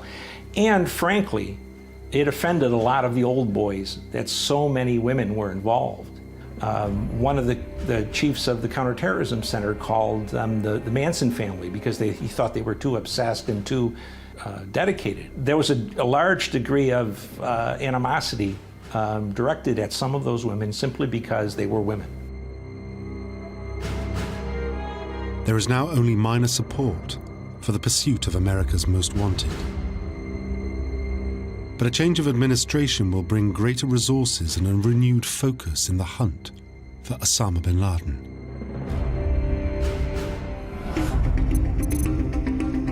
The CIA's director receives a memo from the new president, Barack Obama. Bring Osama bin Laden to justice. From the day he came into office in January 2009, he told his national security team, and especially his director of Central Intelligence, Leon Panetta, your most important responsibility is to find Osama bin Laden and either capture or kill him. The CIA assembles a team of experts, many other women of the original sisterhood. They dust off the files and get to work. They start by reanalyzing why they'd been unsuccessful in tracking him down before. They realize they can't trace bin Laden's phone conversations or emails because he had abandoned all electronic communication. But then, the CIA team have a breakthrough. What if they can turn bin Laden's strength into his weakness? We knew he didn't communicate electronically, therefore he had to have a courier. And if you started to figure out who that courier might be and look around the people who'd been with bin Laden all his life and who were still alive, then you narrowed it down to a relatively small number of potential figures. The team has a mission. To find bin Laden, they have to first identify his courier, then track him down. In Afghanistan, CIA operatives interview every potential source of information in their custody. At top-secret black sites the world over, they interrogate every high-value prisoner.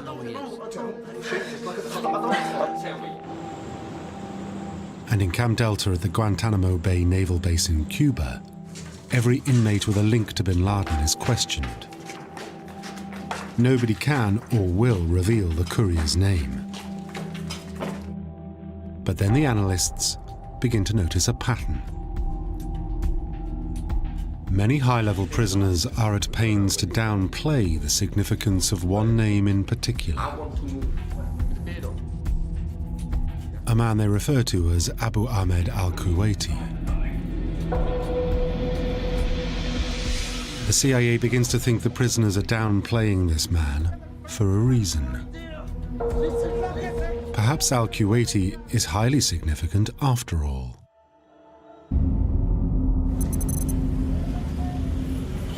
A CIA team on the ground in Pakistan intercepts al-Kuwaiti's calls. They track him to a small town of Abbottabad, home to an elite Pakistani military academy, and just 30 miles north of the capital, Islamabad. It was a relatively simple matter of following him until sooner or later you began to detect a pattern of behavior. Al-Kuwaiti's behavior patterns are strange. He's behaving like a man who doesn't want to be followed, retracing his steps, using his phone only in certain areas. To the CIA surveillance team, they're classic signs of tradecraft, and exactly how they'd expect bin Laden's courier to act. But they can't tell for sure. The surveillance team have to dig into al-Kuwaiti's past. Local sources confirm that in 2004, Al-Kuwaiti buys land on the outskirts of Abbottabad. He commissions an architect to build $1 million two-story compound for a family of 12. It's the sprawling one-acre complex they see him visit. Very high walls, very difficult to see in. But Al-Kuwaiti is not wealthy and does not have a large family. And there's more. It had no electrical signature, there was no internet, there was no telephone system. A third story of the building isn't even on the original plans. Its design makes the CIA analysts suspicious. It was self-sufficient, it grew much of its own food, it destroyed its own garbage. It was a safe haven, a sanctuary. To the CIA, the compound's residents were going to extraordinary lengths to hide something. They begin to wonder if the something the residents are hiding is the man the CIA have been tracking for over a decade and a half, Osama Bin Laden. The team on the ground also knows the White House won't act without a positive identification of Bin Laden. They try every surveillance trick they know to catch a glimpse of the man in the compound, but get nowhere. Even after the CIA followed the couriers to that compound, his security was still so sound that they never got a glimpse of him. And it was mainly because of his willingness, the discipline that he showed in not ever being on the internet and sending messages out, not ever making cell phone calls, not venturing outside this compound. After weeks of round-the-clock surveillance, the CIA's dedication pays off.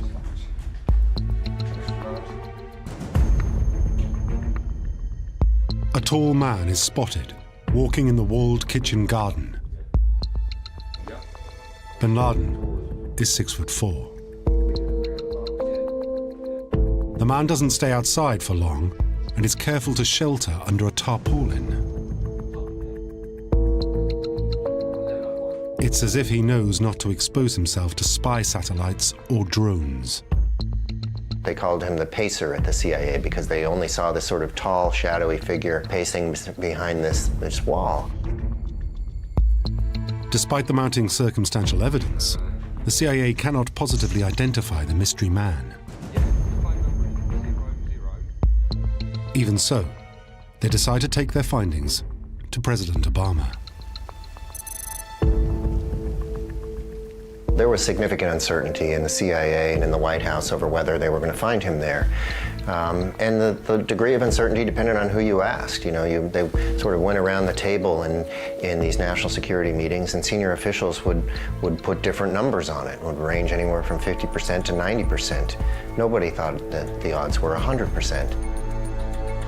The best the CIA could say to the president was it's 55-45, that Osama bin Laden is in this compound. This was the only real lead we'd had on Osama bin Laden. He could have been hiding on the moon as far as the American intelligence community knew. President Obama weighs the odds and gives the CIA permission to plan a raid. Now, more than ever, the CIA needs a surefire plan. Crucially, they need a plan that takes into account the pacer may not be bin Laden after all. A bombing mission is ruled out. Forensic evidence to prove the mystery man's identity would be vaporized. They need eyes on to confirm the pacer's identity face to face. There is only one real option. They propose a helicopter raid involving the best of the Special Forces, SEAL Team 6. It's a daring proposal. The CIA takes their plan to President Obama.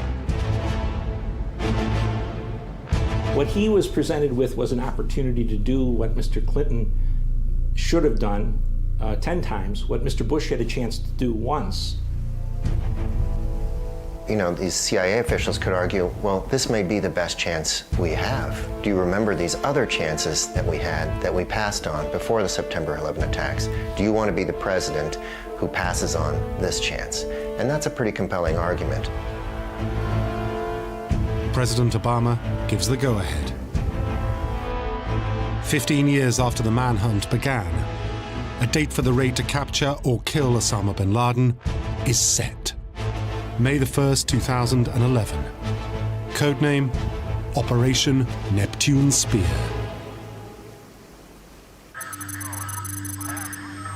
Two dozen members of Navy SEAL Team 6 are temporarily transferred to the CIA's command. No one officially designated as military will cross into Pakistani airspace. The White House does not want to trigger a war with Pakistan. At 2300 hours, the SEALs' stealth Black Hawk helicopters take off. Destination, the Abbottabad compound in Pakistan. The target, Osama Bin Laden, America's most wanted. A man who has eluded the CIA for over a decade and a half. There is no turning back.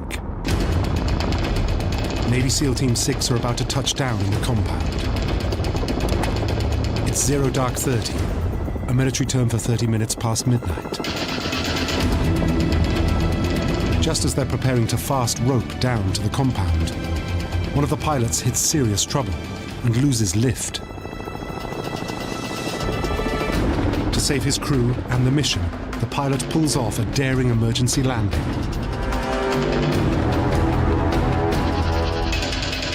Instantly, the SEALs adapt their mission plan. They storm the compound from the ground. The first SEAL team encounter Bin Laden's courier. A second SEAL team find the courier's brother and his wife.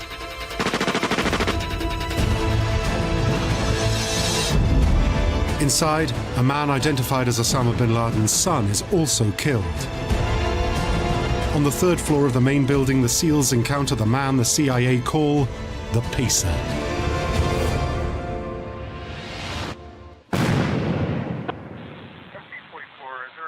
Five seconds later, the team leader radios a message.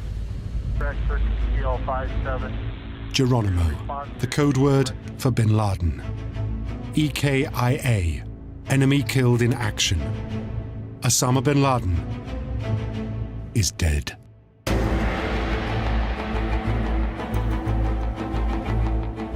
Good evening. Tonight, I can report to the American people and to the world that the United States has conducted an operation that killed Osama bin Laden, the leader of Al-Qaeda, and a terrorist who's responsible for the murder of thousands of innocent men, women, and children.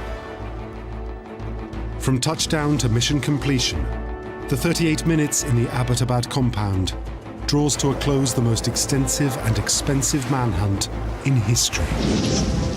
For the CIA's Mike Scheuer, it's been a long journey, but one ending in victory. I was, of course, delighted that he was dead. He was a very serious enemy of the United States. And it's a victory, too, for the sisterhood team Scheuer first set up in 1995, 6 years before 9/11. We achieved all of the things that we were assigned to do.